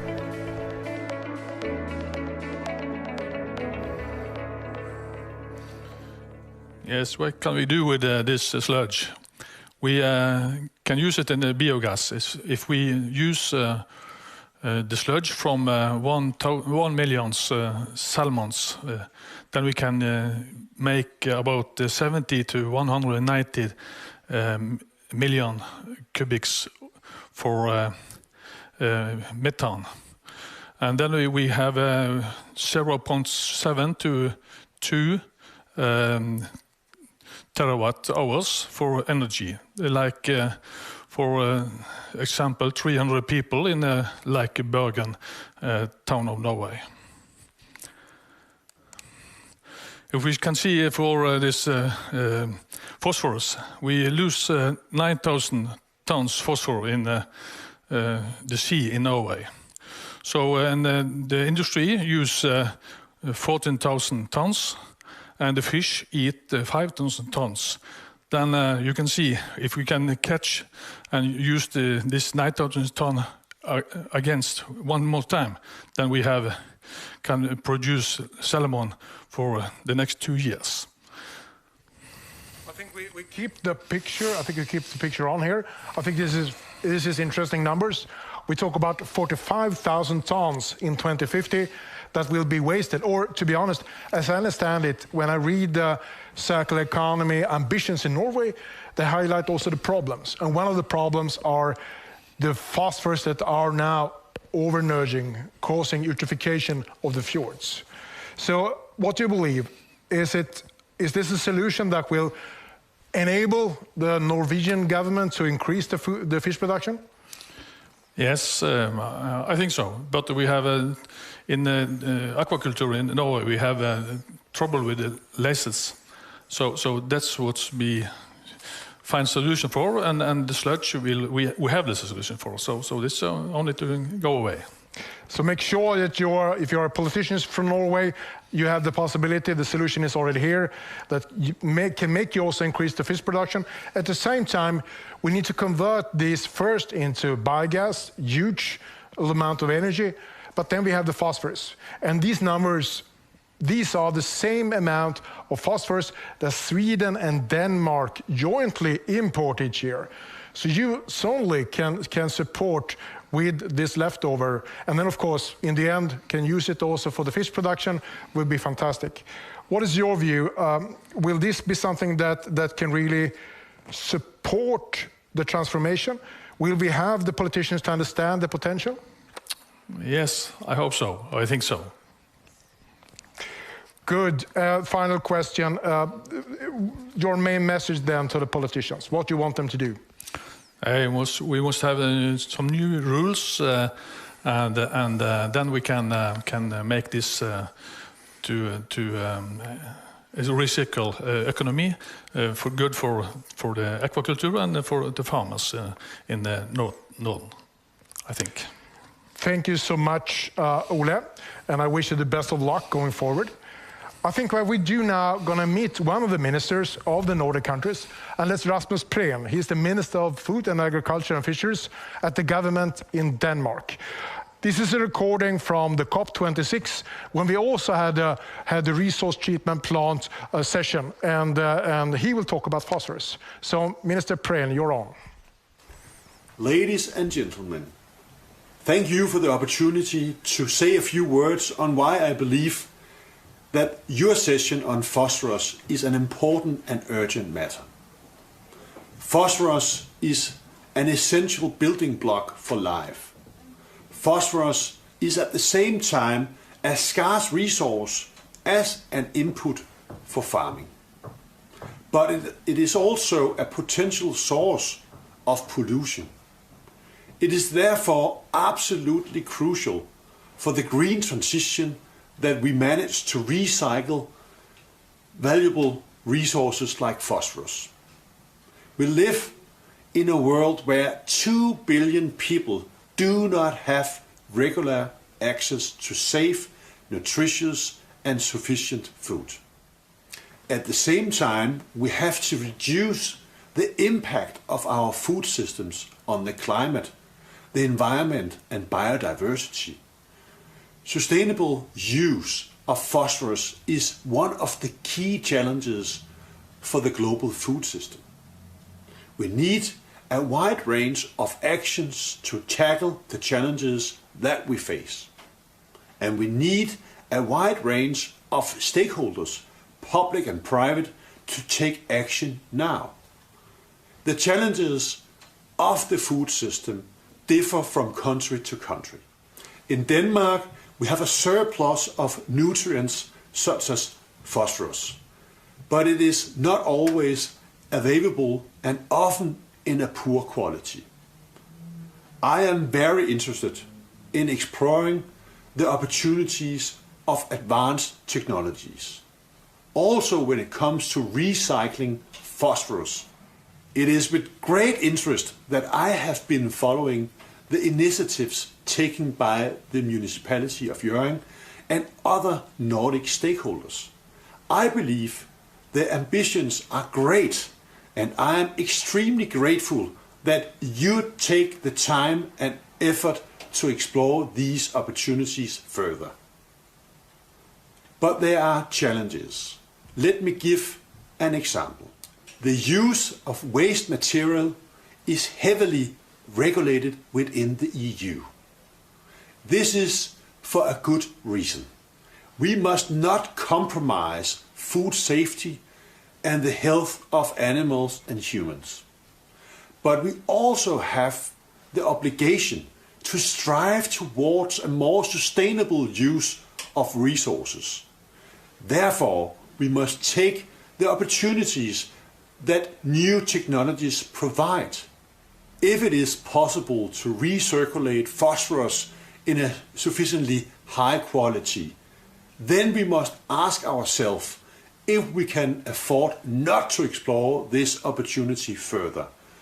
There are no easy solutions. Therefore, let us collaborate to turn this global challenge into an opportunity for ourselves and for the generations to come.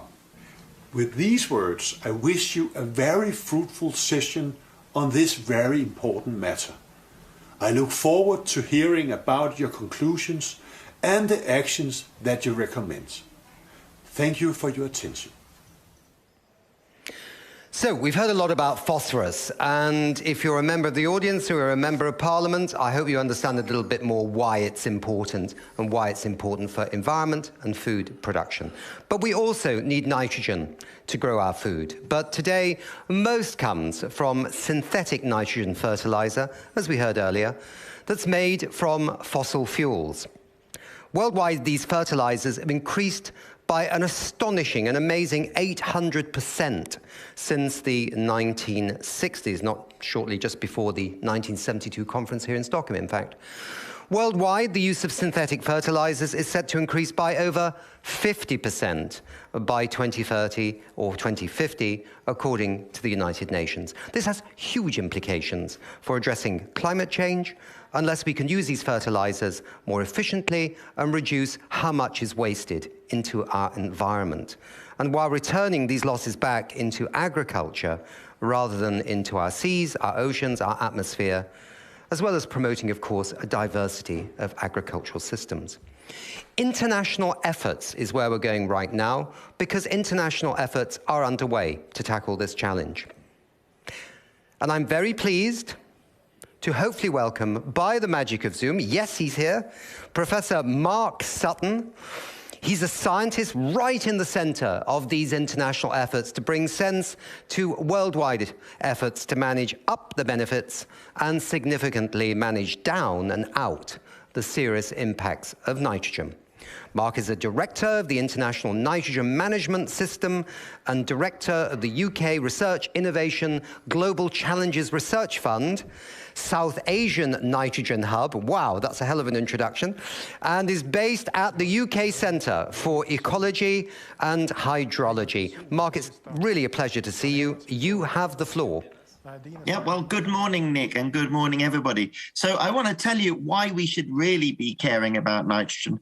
If you look at the Sustainable Development Goals, you'll find that nitrogen is almost invisible. We say that nitrogen is everywhere and invisible across the Sustainable Development Goals. Does that mean there's no problem? I think entirely the opposite. It's a problem that's been fragmented in the past. It means that we've dealt with little pieces of the puzzle. So as scientists, we love to specialize. I worked for many years just on one molecule, ammonia. But there's ammonia as a nitrogen form, nitrates going into your water courses, nitrous oxide as a greenhouse gas. Nitrous oxide is also depleting the stratospheric ozone layer. So we just have this flurry of different nitrogen problems, many of which are getting a little bit of attention, but we're not getting that big picture. How important is nitrogen? Well, let's ask the question, how important is carbon dioxide? I don't think I need to convince anybody listening on this call that we've got an issue with carbon dioxide. Carbon dioxide, rather simple. You burn stuff, make CO2, climate impact. Of course, there is more complexity than that, but I can give the narrative in about 5 seconds. With nitrogen, I need much more than 5 seconds to tell you about these multiple diverse impacts. So what are we doing? We're working with the United Nations Environment Programme, the Global Environment Facility, on this international nitrogen management system. It means developing a science support system for nitrogen policy internationally. It means working with the member states of the United Nations. And one of the most impossible challenges they gave us was develop a policy home for nitrogen. How do you do that when it's fragmented? What we're doing is getting all those different conventions talking together. You've got the Air Convention, the Water Convention, the Climate Convention, Biodiversity Conventions. They should be coming together. Really recently, we've just had agreed in the United Nations Environment Assembly a second resolution on sustainable nitrogen management. It's 5/2, and among its statements, it says to accelerate action to significantly reduce nitrogen waste by 2030. In fact, we put on the table with the government of Sri Lanka and other countries an ambition to halve nitrogen waste by 2030. The alignment there is clearly with the Sustainable Development Goals. And the question would be, would it really be possible to halve nitrogen waste by 2030? And I think the answer is technically yes. You need all the technical measures available. We need to consider our consumption patterns, our food choices as well. But yes, you could get there. In practice, will we do it? I think we will fail. We will fail just as we will fail to deliver on most of our Sustainable Development Goals. Does that mean we should not stop trying? Well, of course not. We need to keep trying. And I think that ambition to halve nitrogen waste by 2030 is getting countries thinking. And what we've seen at the UN Environment Assembly is now countries beginning to take this seriously. So why take it seriously? I've mentioned air pollution, water pollution, climate change, biodiversity destruction. Of course, we know nitrogen is used for food and fertilizer, food security. In the past, people have sometimes been afraid to say managing your nitrogen is going to be a threat to food security. Well, we're saying completely the opposite, because in the world system, we're wasting something like 80% of those nitrogen resources which we're putting into our planet, those nitrogen compounds, 80% is lost to that water and air pollution, etc. So if we managed it better, managed it with fewer losses, with less waste, those resources would be going further. Now, in the world overall, we've got something like 200 million tons nitrogen wasted. If we halve nitrogen waste and put $1 per kilogram nitrogen on it, that's a $100 billion per year saving. Now, with the current fertilizer crisis, with Ukraine, etc., prices are something like triple. So that's $300 billion worth of saving. That's really something to motivate our action. We've been working with other parts of the UN, coming with a whole suite of measures, better fertilizers, better manure management. You've heard about the wastewater. All those measures available. But at the top of it, we've got to convince people that they want to change. This is not a barrier for food security. This is something that can help us deliver food better with less resources. So with that, I'm very happy to answer some questions, and let's see where we go from here. Yeah, Mark, a question that we didn't really discuss, but it just comes to my mind when I'm listening to you talk, because we've got a problem with CO2 because we burn fossil fuels, and we know the fossil fuel industry has worked very hard to slow the transitions down to dealing with CO2 because it's not in their business interest to not, use CO2, not use fossil fuels. It's not in their business model. It strikes me it's a bit similar with fertilizers, because if most of the fertilizers now are synthetic fertilizers coming in from fossil fuels, it's also not in the business interest of the fossil fuel industry to recognize that we could actually recycle huge amounts of this nitrogen. So do you feel sometimes that on one side you've got governments and experts coming who want to deal with the nitrogen crisis, but there might be another side that has no interest in you doing that? Yeah, I mean, there are risks of that, but I think the important thing to note is that business is itself a diverse ecosystem. Yeah. The old competitors will eventually become dinosaurs and go extinct as new, more effective competitors come through. That's also going to be needing, government nudges, regulation, incentives, etc., to get things developing. But this whole conversation about recycling resources, about taking nitrogen from wastewater or even combustion systems and turning it back into new products, that's really transforming things. We need government investment to get that moving. And ultimately, it's going to be for the existing companies to move and embrace that circularity. And I'm very happy to say that there's many fertilizer companies out there who recognize this challenge as part of the long-term gain, that we're going to have to change to look for a less wasteful system, and that there are huge business opportunities on the way. Okay, Mark, that's super. Now, Mark, I want you to tell us about the colors of nitrogen. I know right now we have the colors of hydrogen, which we've got green hydrogen and blue hydrogen, and we got another color, I think, as well. But you've also got, so it's a theme, right? So it's getting quite popular, this. But you've got you've got the colors of nitrogen. So why is this important? Yeah, I think it's just great to get people thinking and talking about these things. So the industry itself has already started talking about blue ammonia, and they're comparing it with brown or black ammonia. So the brown or black ammonia exists in Bosch, lots of fossil fuel going into producing it, 2% of world energy, so we call it black or brown. And they're saying blue ammonia is an ammonia produced with CO2 recapture. But But better than blue ammonia would then be green ammonia, and that's ammonia produced entirely with renewable energy sources. So the hydrogen to go with the nitrogen, make ammonia coming from renewable energy sources. So those are 3 colors already on the table. And what I'm suggesting is we need another color, at least one more, which is white ammonia, because the white ammonia is not about producing new ammonia. It's about recycling that which we've got already. So combine all your colors together, and of course you get white. That recovered, recycled nitrogen, we're saying should be called white ammonia. Okay, so basically, you're a white ammonia man, but you could be persuaded to consider some green ammonia as well. Yeah, no problem. Okay, cool. But the other colors we have to put back in our paint box. Mark, that's absolutely brilliant. We've hit our limits of time. Thank you so much for finding your time to be with us. And I hand back to Per Larshans. Thanks very much indeed. Thank you so much. And I will now soon invite Anna up on stage, but she needs to take the clicker with us that Olle has in his hand.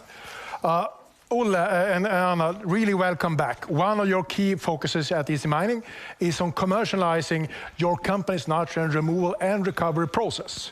And by that, I would like you to give a keynote. What is this process that everybody talking about, this white ammonia? Please, Anna. Thank you, Per. As we've heard earlier today, that if we're serious about creating a sustainable society, we have to reduce the materials that we already have over and over again. That also goes for nitrogen, as we've heard about this white nitrogen. We need nitrogen to secure that our fields can yield the food that we need for the growing world population. At the same time, it is very important that the nitrogen does not end up in the wrong places in society, creating eutrophication. See there? And there, thank you. Today, we extract nitrogen from the atmosphere using a lot of natural gas in order to produce the fertilizers that we need. Using natural gas, creating a significant amount of greenhouse gas emissions.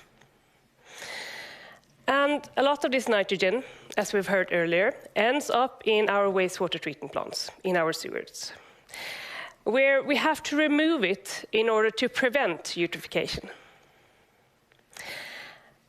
When we remove nitrogen from the wastewater today, most methods just releases it back to the atmosphere, into the air, wasting these resources that we have spent energy and greenhouse gas emissions to produce.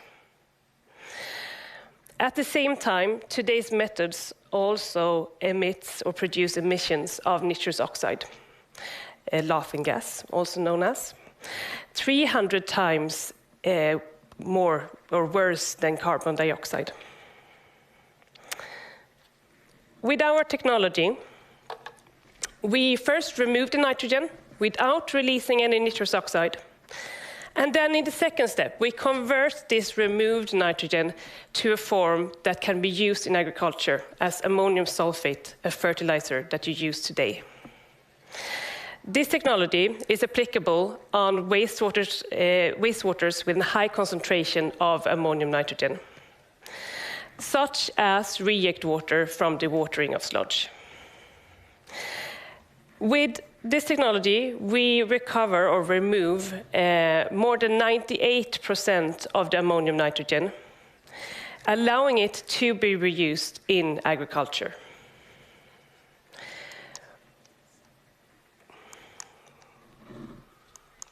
Where?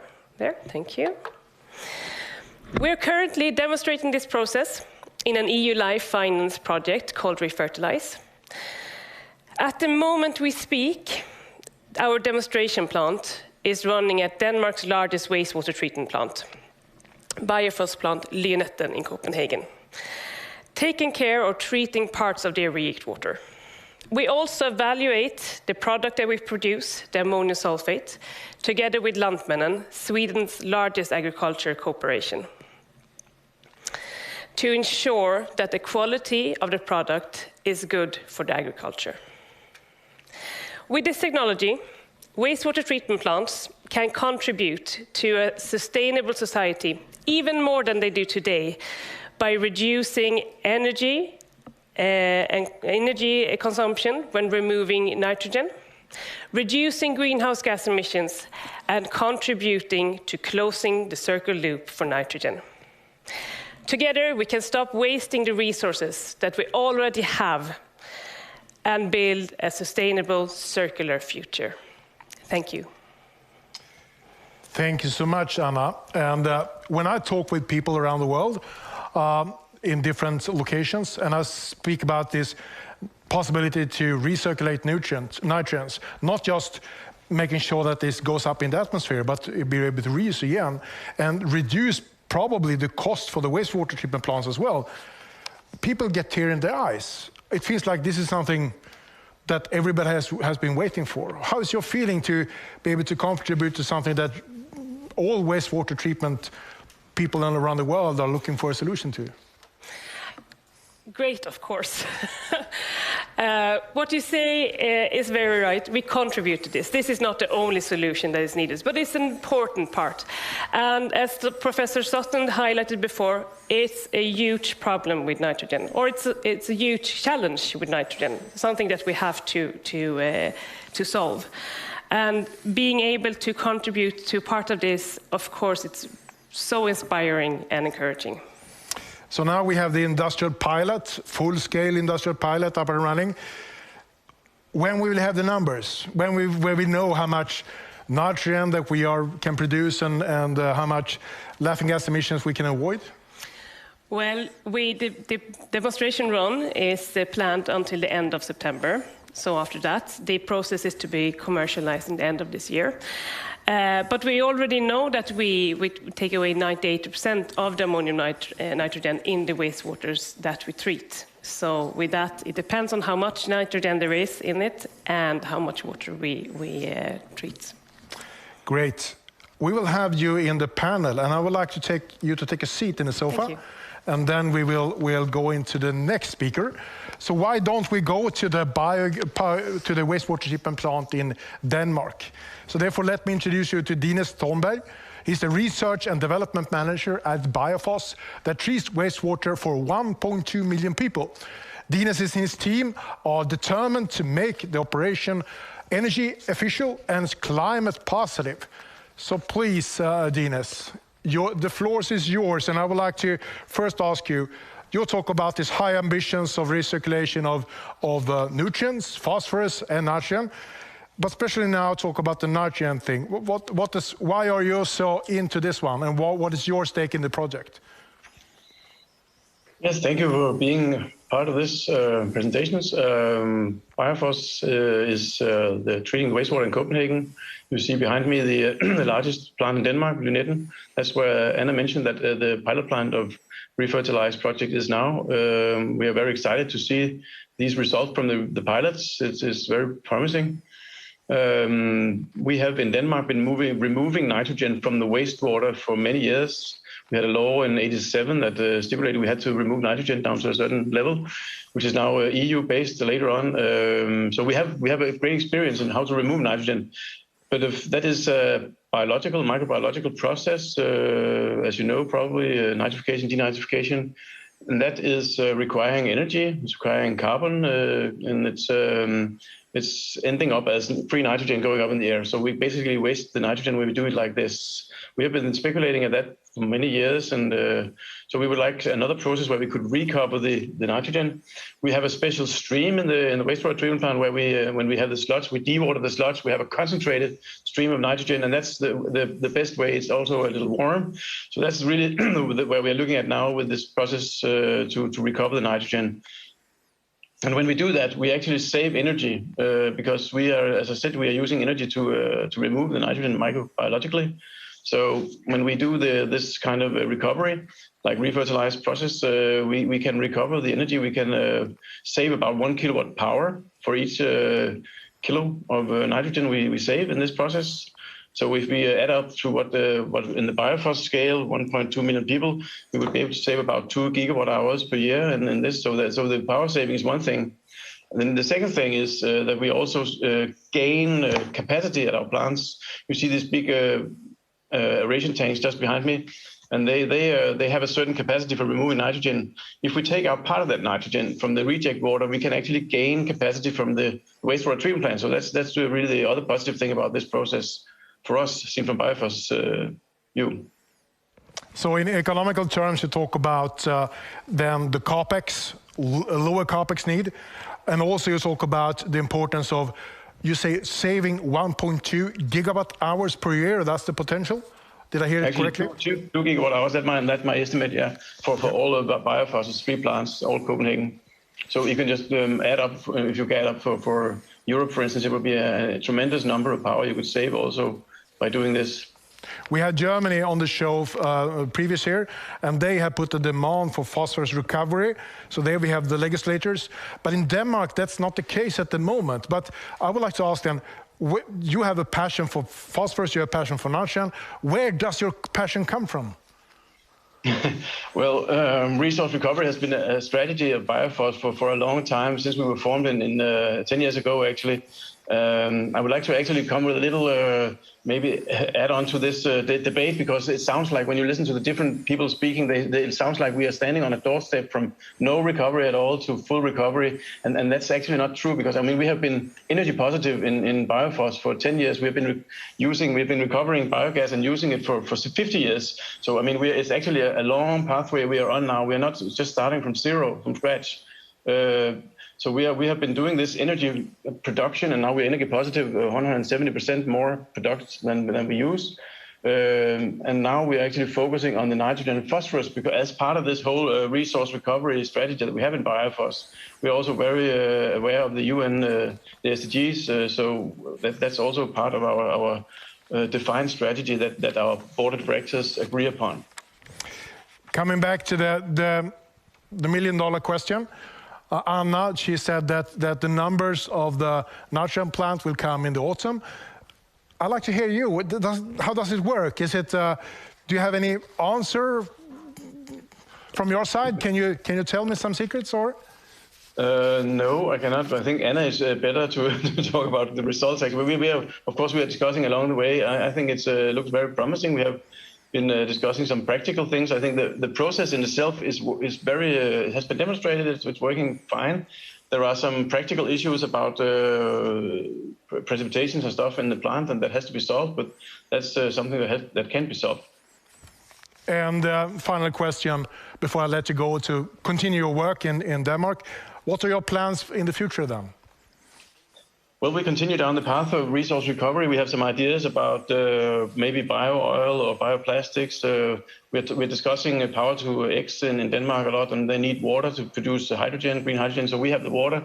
We don't have to use tap water for that purpose. We can treat it further and use that for, I think that will be a great issue, the water production for power to X plants. I think we also have to mention that we still have about 80% of the nitrogen. When we do this removing of nitrogen in the reject water, we still have 80% left that we have to deal with somehow. And I think we still have to talk about urine separation, maybe what happens if more people become vegetarian. Would that be a way? We can also make microbial protein that we have been looking into that too, that will replace a lot of the traditional nitrogen need. And then, of course, as Mark mentioned, the green or the white, whatever color, ammonia, that will also be interesting. We can use this, the power to X, to produce ammonia in another way. So thank you. Thank you so much. What we'll do now is that we will invite a final panel, and we will invite a new person as well. That will be in the case maybe Mats Randolph Wolf. He is joining us, and he's the founder of Bæredygtighed 2030. I'm not expert in Danish. Sustainability 2030 it's an English name. It's a Copenhagen-based organization providing advice and solutions in the areas of sustainability, climate change, bioeconomy, and democracy.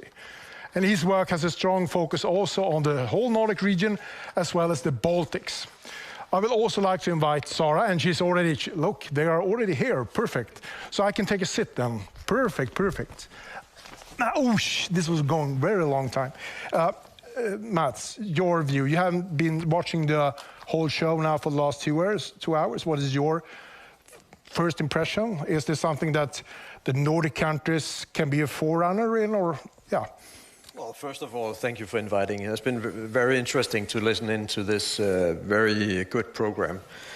And the answer for the question is, of course, first of all, I certainly hope so. But I also do believe that there's a readiness now that we haven't seen. It's just come for the last couple of years. I myself started to work my professional career in the Ministry of Food, Agriculture and Fishery for almost 25 years ago in Denmark. And I can see huge changes in the way we look at the production, the way we look at the environmental problems and so on. So I believe there's a higher degree of readiness today than we have had ever. The best takeaways from this 2-hour show? And that's a very good question. A difficult one also, but I think I would like to make an overall point stating that the future is local. We need to, of course, address the global challenges because they are all over. But to address them in a proper way, we need to be much more localized. And we have also seen very good examples of that. The example of Hjørring, I think, is a very good example of that, looking at what's available in a community and how to make the best out of that. So that would be the overall. But then I would say there are 4 changes that we have seen different kinds of examples of today. Developments from the first one would be to focus much more on resiliency. And we need to reduce the vulnerability in our society, increasing resiliency. And I think that will happen through a much stronger local circularity focus. That would be the first one, the resilience one. The second one would be that we also need to move away from this very fragmented way of looking at our value chains to a more whole system approach, a focus on sustainable food systems. And that is, I know Melissa has been working on that for many years, IPES Food has been working on that. A lot of people have been working on that, but we haven't seen the full effect of that yet. But we need to speed up the focus on that move. Obviously also from waste to resources. We can't anymore afford the luxury to treat things as waste. That's something we just need to get rid of. We simply can't afford that. So we need to do something different. And that is to look at them as resources, first of all. That's a mental thing. I think also there's another thing is that often we hear is technology the solution, or we place a big responsibility on consumers and so on. I think we need to move away from that, and I think we have heard examples of that today as well. This is about politics. How do we do things together? And you said we need to cooperate. I so much agree. We need to cooperate, and we need also to stop pointing fingers at each other, saying that they are the reason for why we're here today, or we have these problems that we need to acknowledge that there are different kind of rationale behind the way people act and organization and companies. We need to get together and accept we have different starting points, but we have the same global challenge that we need to address together. And all of this, of course, is very easy to say. The question is, what to do about it? Where are the levels of change? And I think actually you have a very good point in focusing on phosphorus, nitrate. But I think we could also, there was one mentioning also proteins. I think if we look at those fundamentals in our food systems, I think that might be the keys or the levels of change. So yeah, it was a difficult question you asked me. Yeah. And I couldn't do it shortly, sorry. And the food production, as you mentioned, it's so much. So we have now targeted especially the nutrients. Anna, what is really your takeaway here from this one? And how can we have this, what is your view? What will need to happen to make the circular transition to happen? I think we've discussed it all or mentioned all. I mean, to make the transition, as you said as well, Mats, I mean, we need legislation, we need politicians to act, but we also need to have the different actors in the whole society wanting to cooperate on this one. I think the last SDG, the cooperation part, is so important. I think we've underestimated that importance for a long time. So we need cooperation between all actors in society, as well as politicians and legislation. I think we had a Danish example here where you have all the stakeholders joining in and say, please, we would like to make it happen. How can we do it? Sara, your view, what should we do to make this transition happen now? I mean, from a phosphorus point of view, coming back to legislation is key. Really, I mean, it has to be allowed to be used. Otherwise, the incentives to recycle something that is not allowed to be used in the market, then it will not happen. So that is my most important. So policymakers enable phosphorus to be used in organic farming as a feed phosphate, and make sure that the wastewater treatment plant are allowed to invest, so they can become resource treatment plants. You have the final word, Mats. What will be the starting point now going forward? Yeah, we just need to do it, and I think politics, legislation, change of legislation that follows the market, but also politicians that lead the market and that lead the development.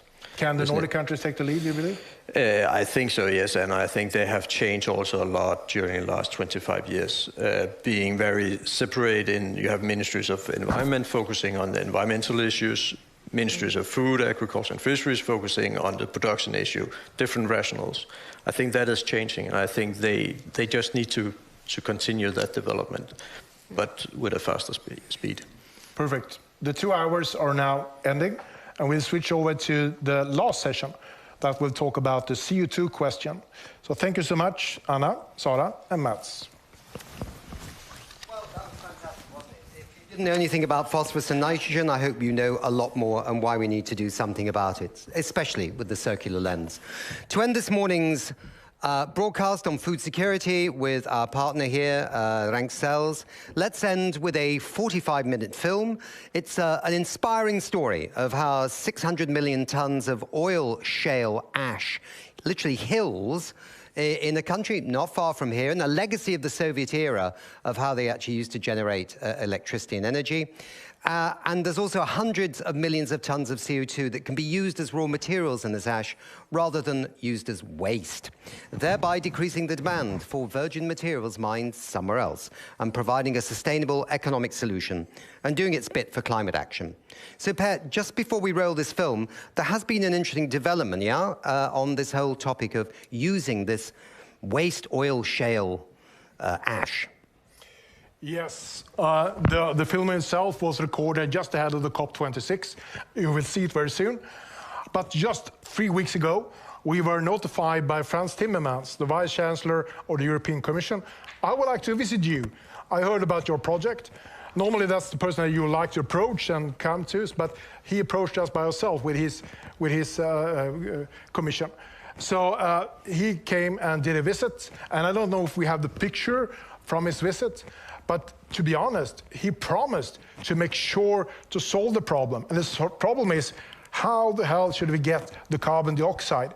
Because that's the main input to be able to produce this calcium carbonate. And we also popped up the news that it's not just calcium carbonate we'll be able to produce, but also 30% of what Europe needs per year with the first plant of magnesium. So it's a new way of using resources that have not been utilized before. Yeah. But I think we will... Yeah, we're going to roll the film, and you can make your own opinion about what you think about it. It sounds complicated, but when you watch the film, you will actually see a very fascinating story that you probably never heard about. But I would like to thank you, by the way. No, Per, you did a great job. Great to have you here, and great to have the first 2 hours. But now, go over to Estonia.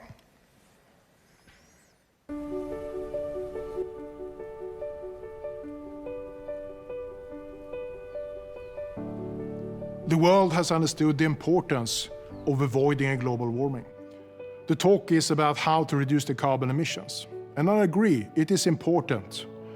But if we would be able to create circular material flows, we were able then also to reach the ambitions set in the Paris Agreement. So Richard Attenborough, together with Professor Johan Rockström, did in their film Breaking Boundaries, the science of our planet, highlight the importance of creating circular material flows, not only to reduce the carbon emissions, but also to avoid to overshoot all other 9 planetary boundaries. So therefore, to create circular material flows will be a crucial component going forward in order to both secure the reduction of carbon dioxide, securing our biodiversity and desertification of our rivers. And I will use this white powder to demonstrate how this is possible. This calcium carbonate has been developed by scientists here in Estonia, where we use what today is waste, add carbon dioxide, and then produce it, avoiding the need to dig up limestone from the bedrock. We will need circular solutions going forward, and I will now give you the story how this powder will create this possibility. Ladies and gentlemen, my name is Larshans. I work at the environmental company Ragn-Sells, a Swedish family business originating 140 years back. Once, we just collected garbage. Today, we are a recycler in today's linear economy. In 2016, we made a decision to have a new direction, to become a raw material supplier and a detoxifier in a future circular economy.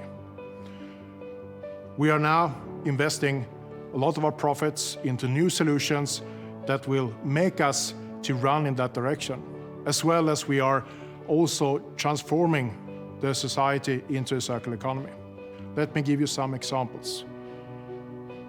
Today we mine phosphorus, even if we have phosphorus running under our feet.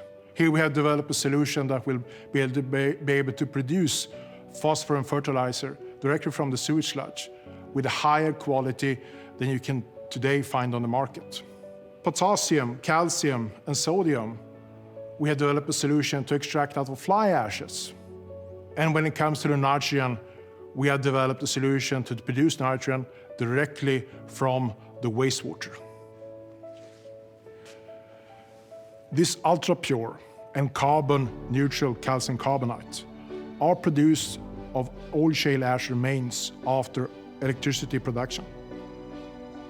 This is our most prestigious project that we have developed together with the Estonian state and scientists. In the world today, the green movement are growing, and this is a full attention from the President and the Prime Minister of Estonia. We're not just talking about words. What we see is real deeds that are being done. Buckle up, let me take you to Estonia.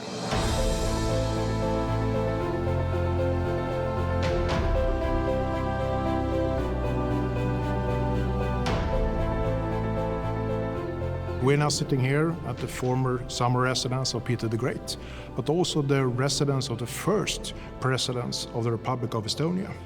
We will not talk about the history, now we'll talk about the future instead. But let's take a first look in 2018. Then a Christmas card was sent from the President of the Republic of Estonia, Kersti Kaljulaid. And it arrived in many of the homes and offices in Estonia, and I need to take it out and read it directly. It said, "We are the first generation to know that we are destroying our planet, and the last who can do anything about it." And it really created a lot of reactions here in Estonia. And I believe this was one of the first presidents around the world that really stated this. It was ahead of Greta Thunberg and her movement. So therefore, I'm very proud to have the honor to talk to you. Dear President, collaboration, I believe, is something that is your signum. And if you really want to fix the global warming, I believe that collaboration will be the key component going forward. How would you evaluate so far the progress that we as people, communities, nations have made in understanding the severity of the climate warming? Well, it has taken us definitely more than half a century to consolidate our position that we are indeed destroying this planet. But the positive thing is, today we really are consolidated. You don't find many political leaders globally who would say this doesn't matter. And we also see that concrete proposals to do something about it are coming up. Well, notably, 60% of the global economy is covered by some kind of climate pledge, which, by the way, helps a lot to convince people who do not believe in climate change. Because, you know, you don't have to believe in climate change. You only have to know that all your partners, trading partners, the ones with whom you trade in services as well, they simply will not buy goods and services which are produced not in a clean way. So actually we can now exit the phase of building consensus and kind of making sure that everybody is on the same page and believes. But there is one risk. If politicians, maybe because the CO2 price is currently high, or maybe because they have a nice and shiny and totally new gas installation in their country and they are building nice and shiny turbines, which are not maybe also compatible with hydrogen as a fuel, they might start fluctuating, might start mixing the signals, saying, yes, we want clean, but not so quickly. Yes, we want clean, but gas is cleaner than coal. This is the risk. But if we do not actually mess up the clarity of the signal which we have right now, 2021, I believe we can make this planet a safer place. That sounds very good. I would like to have, out of your extremely wide experience, if you can bring one example of how transformation was brought to life, making a former environmental burden to become instead a salt. Freons.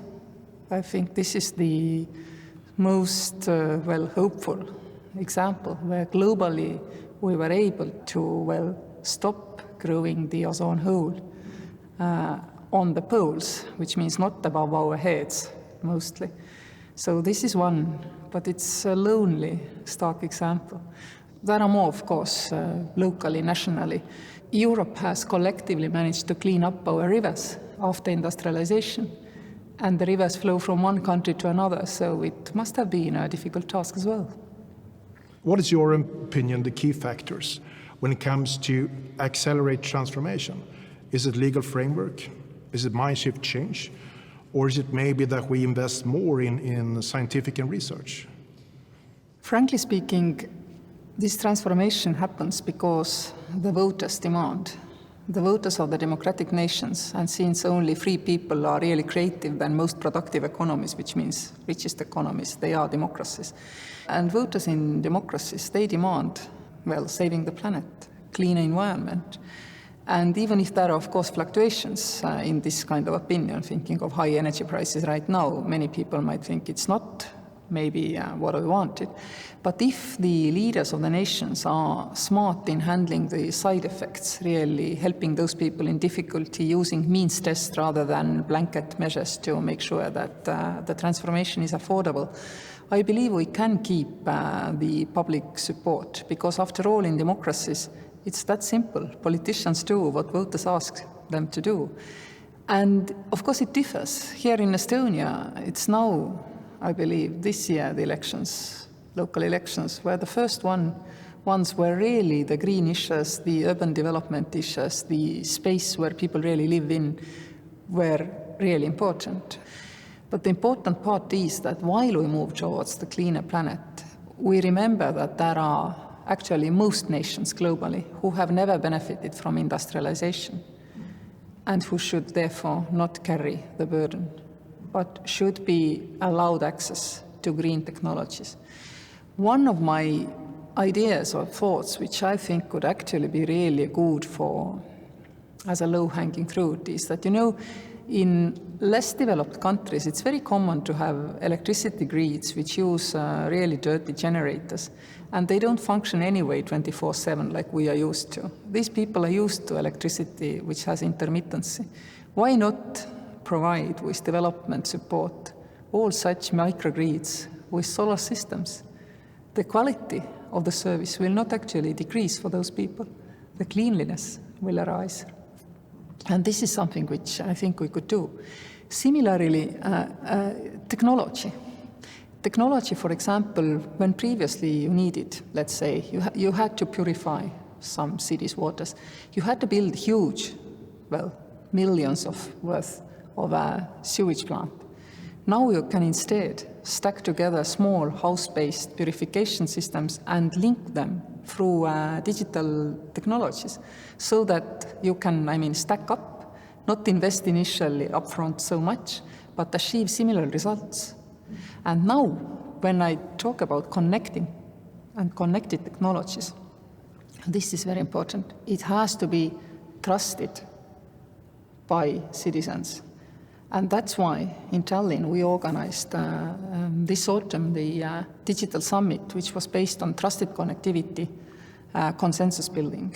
There were present OECD, European Union Council in the presence of Charles Michel, OECD Matthias Koman, also the Secretary of Commerce from United States of America. They came together to build consensus that the technology has to be trusted, which means it does what it says it does and it doesn't do anything else. And the good old blue dot, now if wanted together with environmental label on it as well, could serve as the physical token so that if you see blue dot, you know this kind of connectivity you can trust. Because this kind of digital architecture on roads, in ports, on railways, in grids, this is where efficiency comes from. And this is which lowers all kind of peaks and makes, the less lost capacity in the system. And that's why I would really like to emphasize technology, but it has to be trusted connectivity. And it needs to be sustainable. It needs to make sure that we then produce resources that are needed in the future. Absolutely. But this, I believe, we have decided. 2050 has to be no CO2 emissions in Europe, China, 2060. And so on, so on. So this we have already decided. And what is very encouraging for the Baltic Sea region is that Nordic Council of Ministers has years ago procured a study which said that Nordic and Baltic countries, if we build a really good Baltic Sea offshore grid, could actually be producers and sellers of green energy, even if we use wind and pump storage. Yes, there are fancier things, heat to power, power to heat, hydrogen, maybe. But even with these two elements, this area could be net exporter of energy. It's very important to recognize this, that we just have to go quickly. We have the technology. We don't have to develop technology. It is possible to switch the energy system, that is what you're saying. Yes. And we need to do it now. Yes, because actually this market will be saturated too. And if the Nordic-Baltic region wants to remain competitive, then for us it's extremely important to move quickly. What is the difficulty here is that big Central European nations are used to responding to public demand with public money. We want here in Nordics market-based solution, which means we create grid, but it's private sector who makes production and storage. And this is the argument which we have to put on table also in the European Union, that we need this CO2 levy on the border because we want to invest against the market. Those who invest against the will of the people and public money, they don't have the same needs, and we have to compare and understand each other. In the upcoming climate conference, COP26, we will present and have examples from several countries how wastewater treatment plants in today's economy will become resource treatment plants in the future economy, not reducing the amount of phosphorus and nitrogen being produced, making sure that we can produce fertilizers for the agriculture. And that is total mind shift. And I think that is what you were talking about. We need to do transformation quickly. We all know that mining mobile phones will yield more gold than mining gold ore. Yet we somehow don't manage to switch. And I think we really have to do. These are really simple things. Nobody's life quality, even the ability to consume, needs to suffer from these kind of changes. And this is what we indeed should do.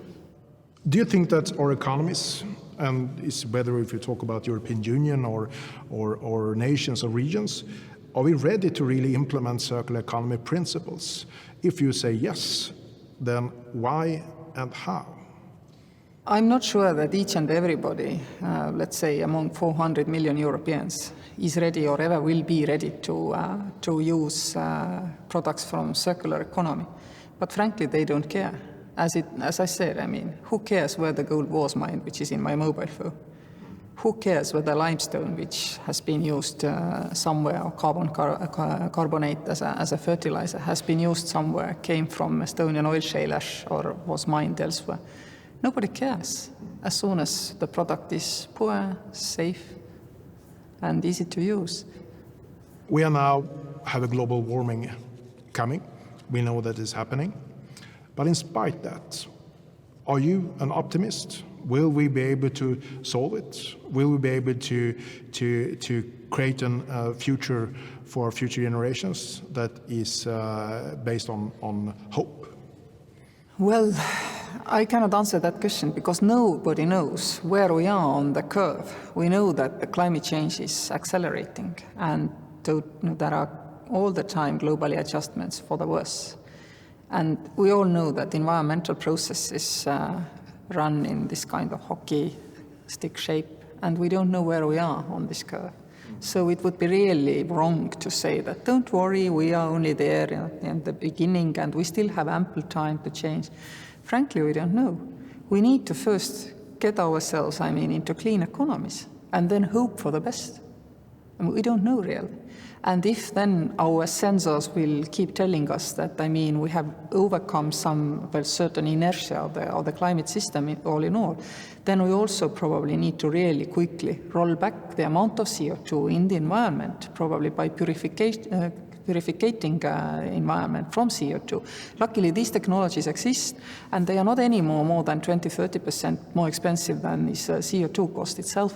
So the technologies are there, and if that is necessary, and I'm afraid it might still be necessary, otherwise this climate change curve will still keep going, and we cannot say we are safe. Doing all this, I think we could actually, leave this planet in clear consciousness when our time comes. But the trouble is if we everybody take a kind of 20 or 100-year perspective and therefore do nothing. I hope we don't. I hope there is enough responsibility in our societies to think long term. Am I convinced it is so?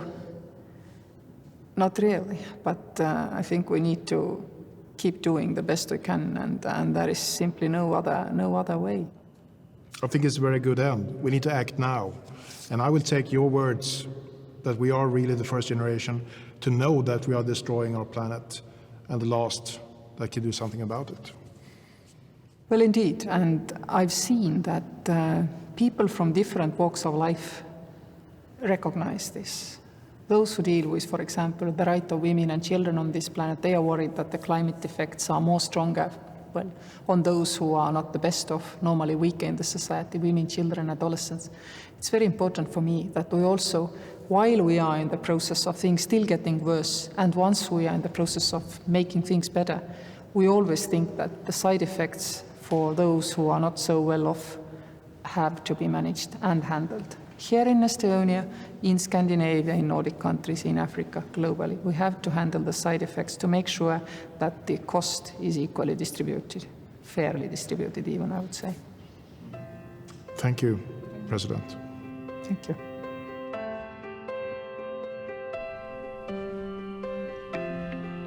If all goes well, this white powder will become Estonia's contribution to reduce the risk of a global warming. This ultra-pure calcium carbonate are produced out of oil shale ashes. Oil shale rock incineration has been a dominating energy production in Estonia, but now we see changes. We see that more and more energy sources are coming from other places. But besides the energy production, it has also created environmental problems. In the northeastern part of Estonia, we have now more than 600 million tons of oil shale ashes being stockpiled. Nobody knows how to deal with them. When it comes to the incineration, and energy production, we have now received good news. The Prime Minister of Estonia has been very clear that there will be an end date. By 2035, the energy production from oil shale rock will be stopped. So, Estonian attitude in this very complicated climate situation the world now are facing are admirable. I really appreciate what you're doing. For a long time, Estonia has been really dependent on high emission-related energy production. On the table now, there's a decision to stop the energy production. And this is what also the local call Pöxit, inspired maybe from Brexit. At the same time, the alternatives when it comes to oil shale energy production are not cheap, and it's also difficult to be dependent on the neighbors. How Estonia improves its carbon emissions the years to come, when it comes to year 2030, 2040 and 2050, and the overall vision for innovation and circular economy, we will now directly ask the Estonian Prime Minister, Kaja Kallas. Great to be here with you. Thanks for having me. Let's start by giving the listeners the perspective first. What is the history and the background to the energy production of Estonia? As you pointed out in your introduction, we have been heavily relying on oil shale, which is a very polluting fossil fuel. This oil shale production started 100 years ago, and it's mostly based in eastern part of Estonia. So it is a fossil fuel that is used for electricity production as well, and so we have large mines there for getting the oil shale out of the land, and of course it's all very polluting and damaging to the environment. As we are moving towards a cleaner future, then of course a big question for us comes regarding this oil shale.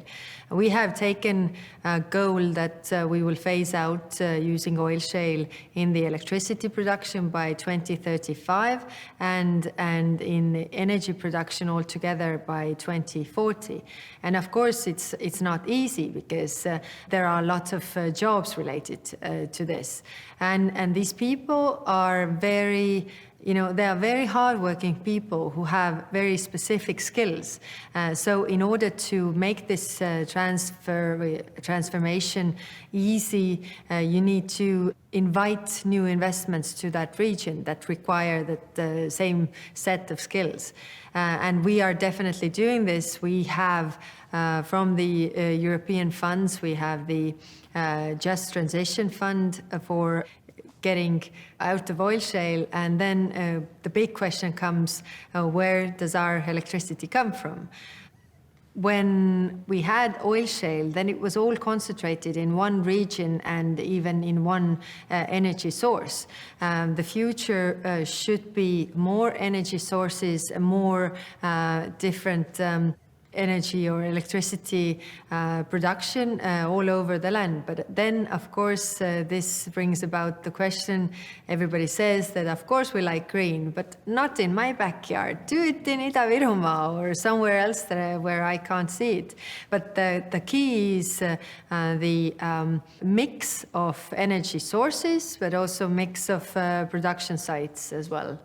What made you change the mind of the Estonian government to make the drastic transformation to leave the energy production, and what does it mean in practice? We are a small country, and we could say that, our deeds don't really influence the bigger picture, but we feel here that the bigger picture comes from lots of small pictures, and we definitely want to be part of it. The other side is that we have a saying, those who are late will get nothing. And if we see that the global direction or trend is towards a more greener future, it is also the European trend, then of course we don't want to be left behind. We want to find Estonian niche where we could be strong, where we could be number one in the world? Is it clean energy? Is it clean tech? Is it some kind of elements or services that contribute to the overall green transition? And therefore we took this clear direction. And of course, what is important to our people is that cleaner air, also better living environment, and this is all beneficial. And not to mention right now, when we have very high electricity prices, renewable energy is much cheaper. If we would have more renewable energy production, then the electricity would be also cheaper, and everything needs electricity nowadays. I agree with you. It sounds that it will be easier to now make the new investment because it's easier to have them make profitable. If you look into history of electricity, then you see that, or energy as such, you see that the big changes always come with the crisis, because otherwise you are in your comfort zone and there is no push for making a change, because reforms are never easy and nobody likes to change. But if there's a push, then something new happens. We saw this with the wind mills, that you didn't really have good wind energy production, but then when you had energy crisis, then this technology also developed. We saw this with nuclear, and we are seeing this now as well. We have crises, and crises are always beginnings of something new. I totally agree. But let's not talk numbers. What is the target when it comes to CO2 emissions saving, and how do you plan to reach it? So Estonia has already done a lot if you compare to the 1990s base that is taken. So we have reduced our CO2 emissions by 72% compared to the 1990s. But we still plan to do more.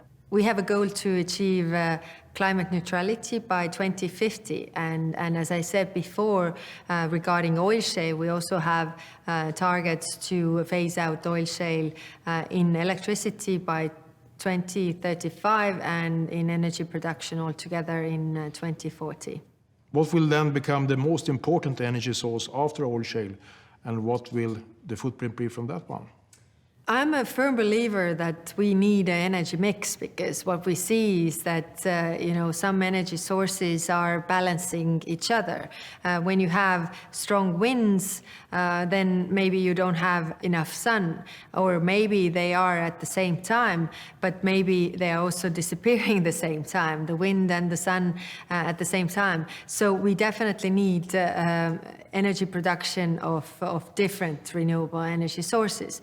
And for us in Estonia, a big question is always biomass.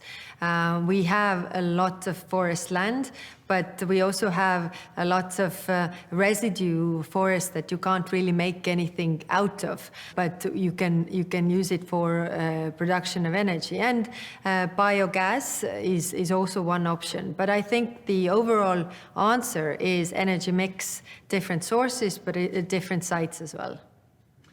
What is the Estonian take when it comes to innovation and circular economy principles? What do you see are the larger challenges, and what are the biggest lessons learned you have done the last years? Circular economy is definitely part of this bigger global green transition.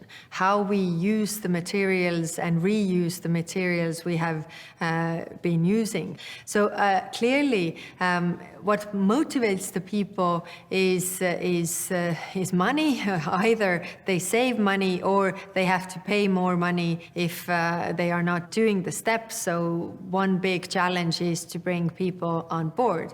The other part of this is, of course, the technology part. and what do we make out of those materials, and how can we really reuse everything. And I also think that here our companies definitely have a very clear niche to come up with different ideas.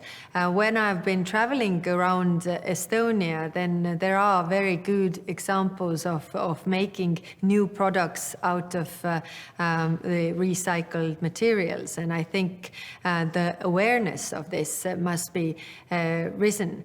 What would your message be to other leaders in other countries that are on the verge of large transformations, where there still are variables and uncertainties in the world? My message is that we can do this together. We are countries of different shapes and sizes, but we all can do our share. And we can also share our knowledge and experience about the difficulties that one or the other countries have regarding this, and how we have learned from this and done something better. So I think together we can succeed. Are you an optimist or a pessimist about the possibilities in the future that we save the planet for the future generation? I'm always an optimist. If we do our share, if we do the necessary steps, we definitely can save the planet and keep it to our next generations. Thank you so much for this small talk, dear Prime Minister. Thank you.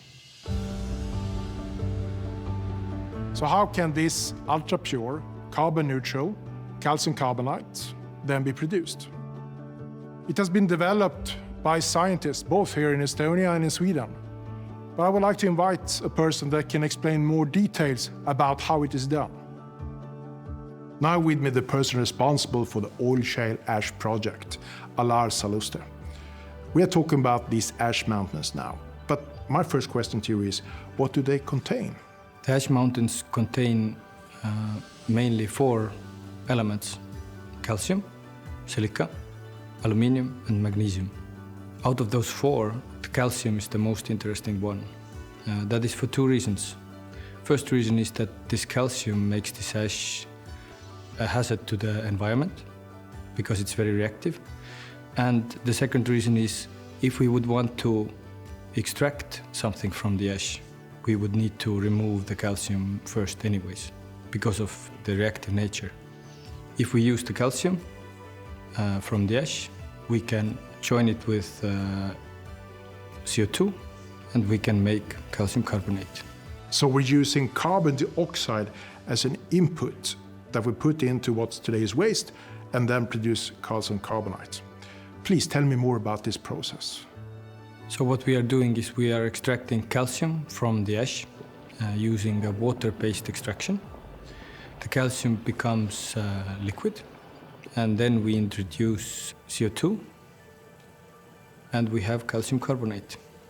What is very nice is that we are using 2 waste streams, the ash and the calcium from it, and also CO2. And we put them together, and we have a fantastic product for the market. Something that is used in everyday items, calcium carbonate.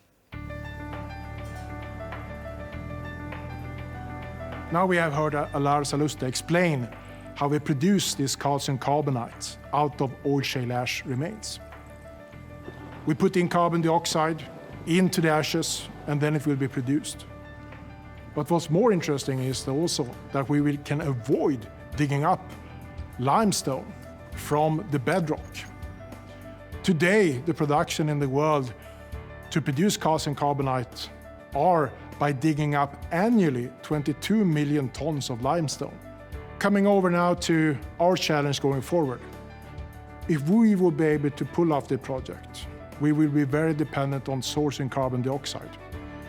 So where can we get that carbon dioxide for our first plant that is planned to be up and running from 2025? Let us now listen to the Energy Commissioner, Kadri Simson.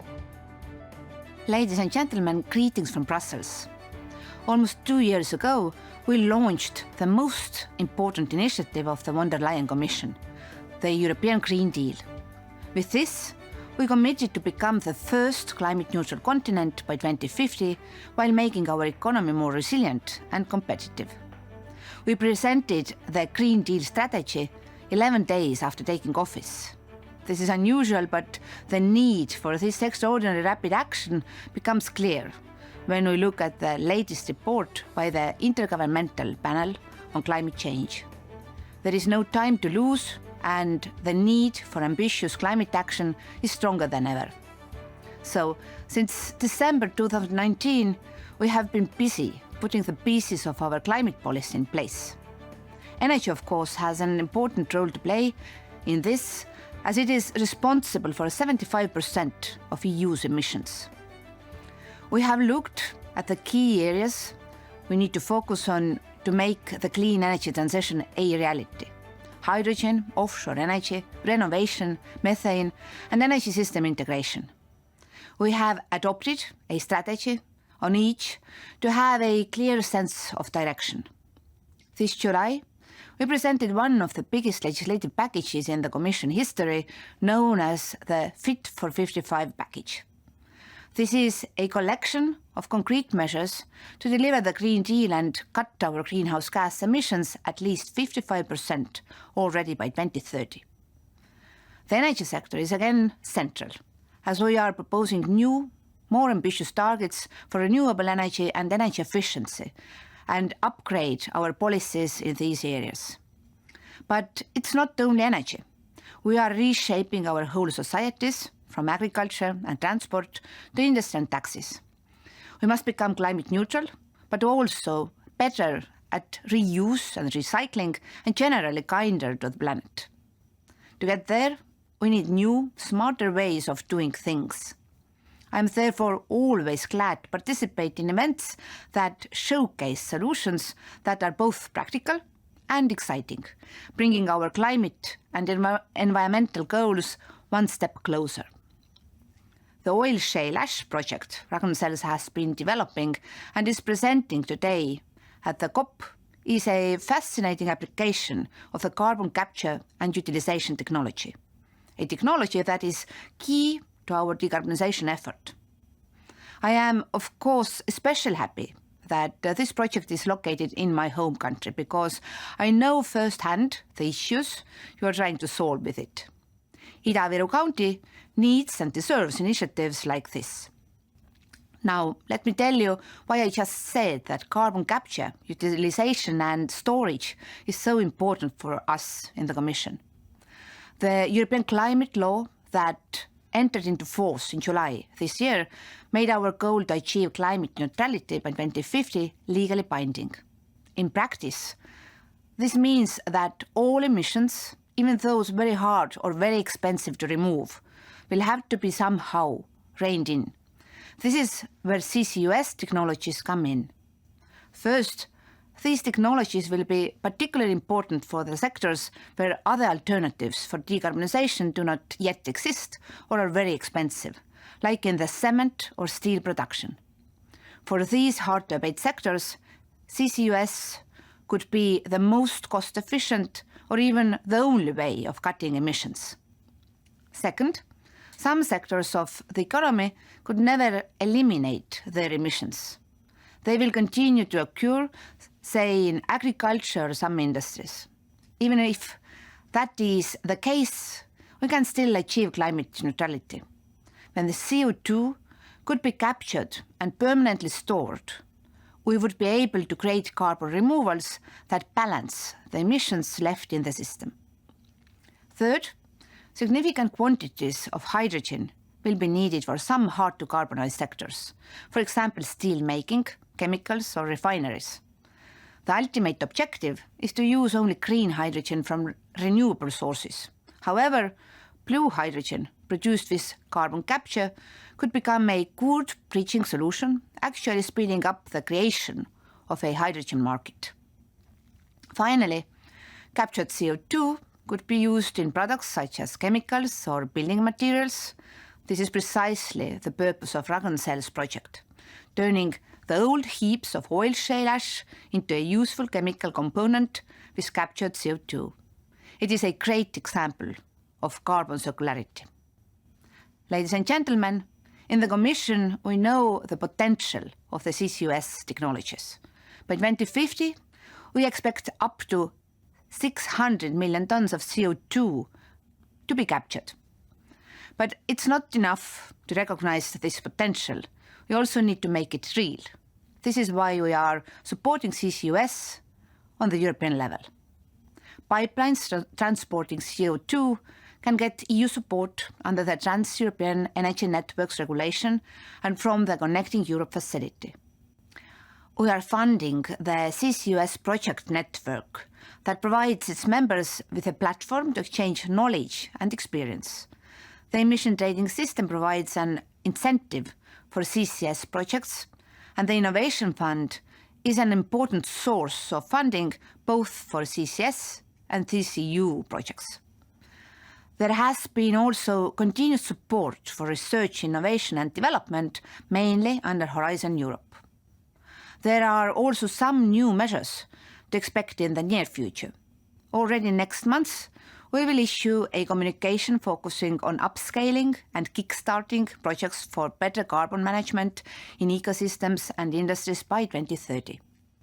This document will start a reflection on the integration of carbon removals into EU compliance frameworks and markets beyond 2030. An important step in this direction will be the legislative proposal for the certification of carbon removals planned for 2022. I do hope that the oil shale ash project will be able to make use of the policy measures we adopted to speed up the deployment of CCUS. In return, I hope that projects like yours will create new market opportunities for innovative industrial sectors in Europe and stimulate new carbon value chains. I sincerely believe there will be many more projects like this to come. I wish you best of luck and a very successful COP. Thank you.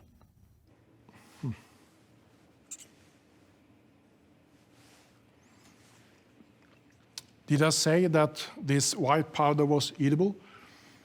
It is, to be honest, already used today in tablets or in soy milk. It is used as a filler in construction material, like in paints or in floorings. So the question now, is there a demand for this product to be used? Are there someone that would like to replace today's virgin production of calcium carbonate with this carbon-neutral product? Let us ask Marquis Arnaud, the Chief Sustainability Officer for Tarkett, the global flooring company, why they are so interested in sourcing a carbon-neutral product.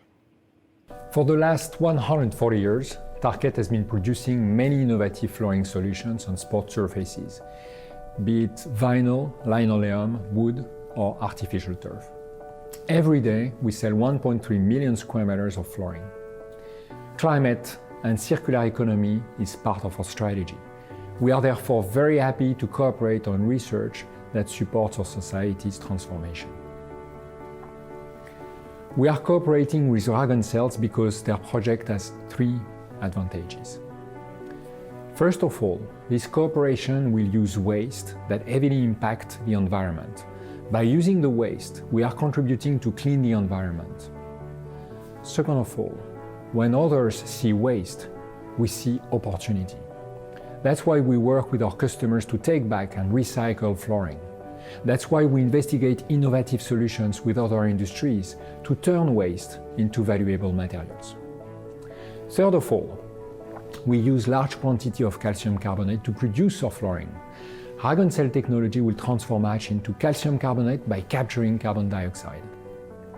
By using it into our flooring, we will contribute to reducing the greenhouse gas emission in the world. Could you envision now, 100 years from now, how would your industry work then? In the future, we will only sell flooring on sport surfaces that are designed to be fully and easily recycled so that no single square meter will be sent to incineration. Instead, every square meter will keep a high value. And thanks to the recycling of our floors, the carbon dioxide captured by Ragn-Sells process will also be recycled and therefore will never be released in the atmosphere. please tell me more then about what's happening now. What is the next step? How can we make it happen? So far we have successfully done laboratory tests. We have done piloting, and we have also done engineering work. But now we need to focus on the details. We need to get the environmental permits for the plant. We need to source the CO2, because the ash mountains are there, standing there, 600 million tons, but we need to find the CO2.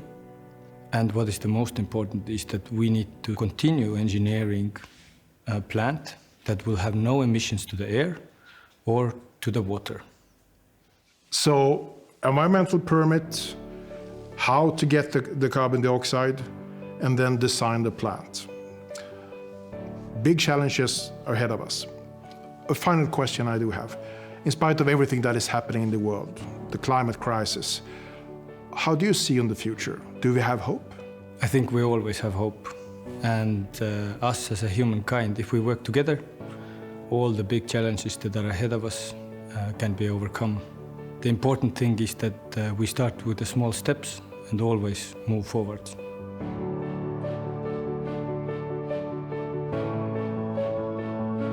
To sum up everything, this white powder has the potential to be a lifeline for the planet.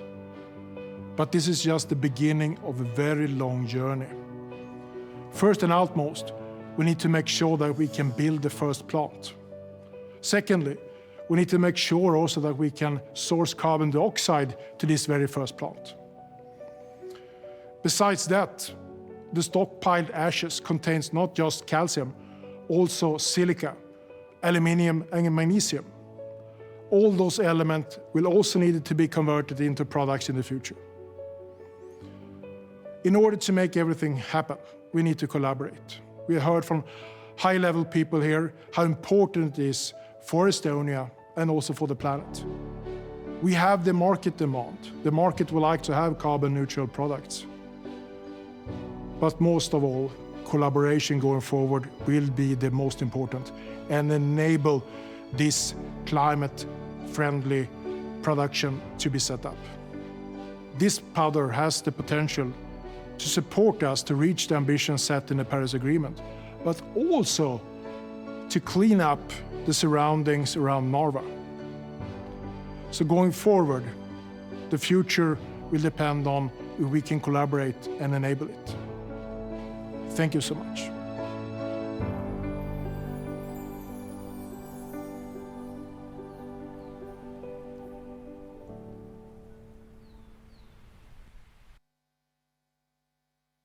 Mm-hmm.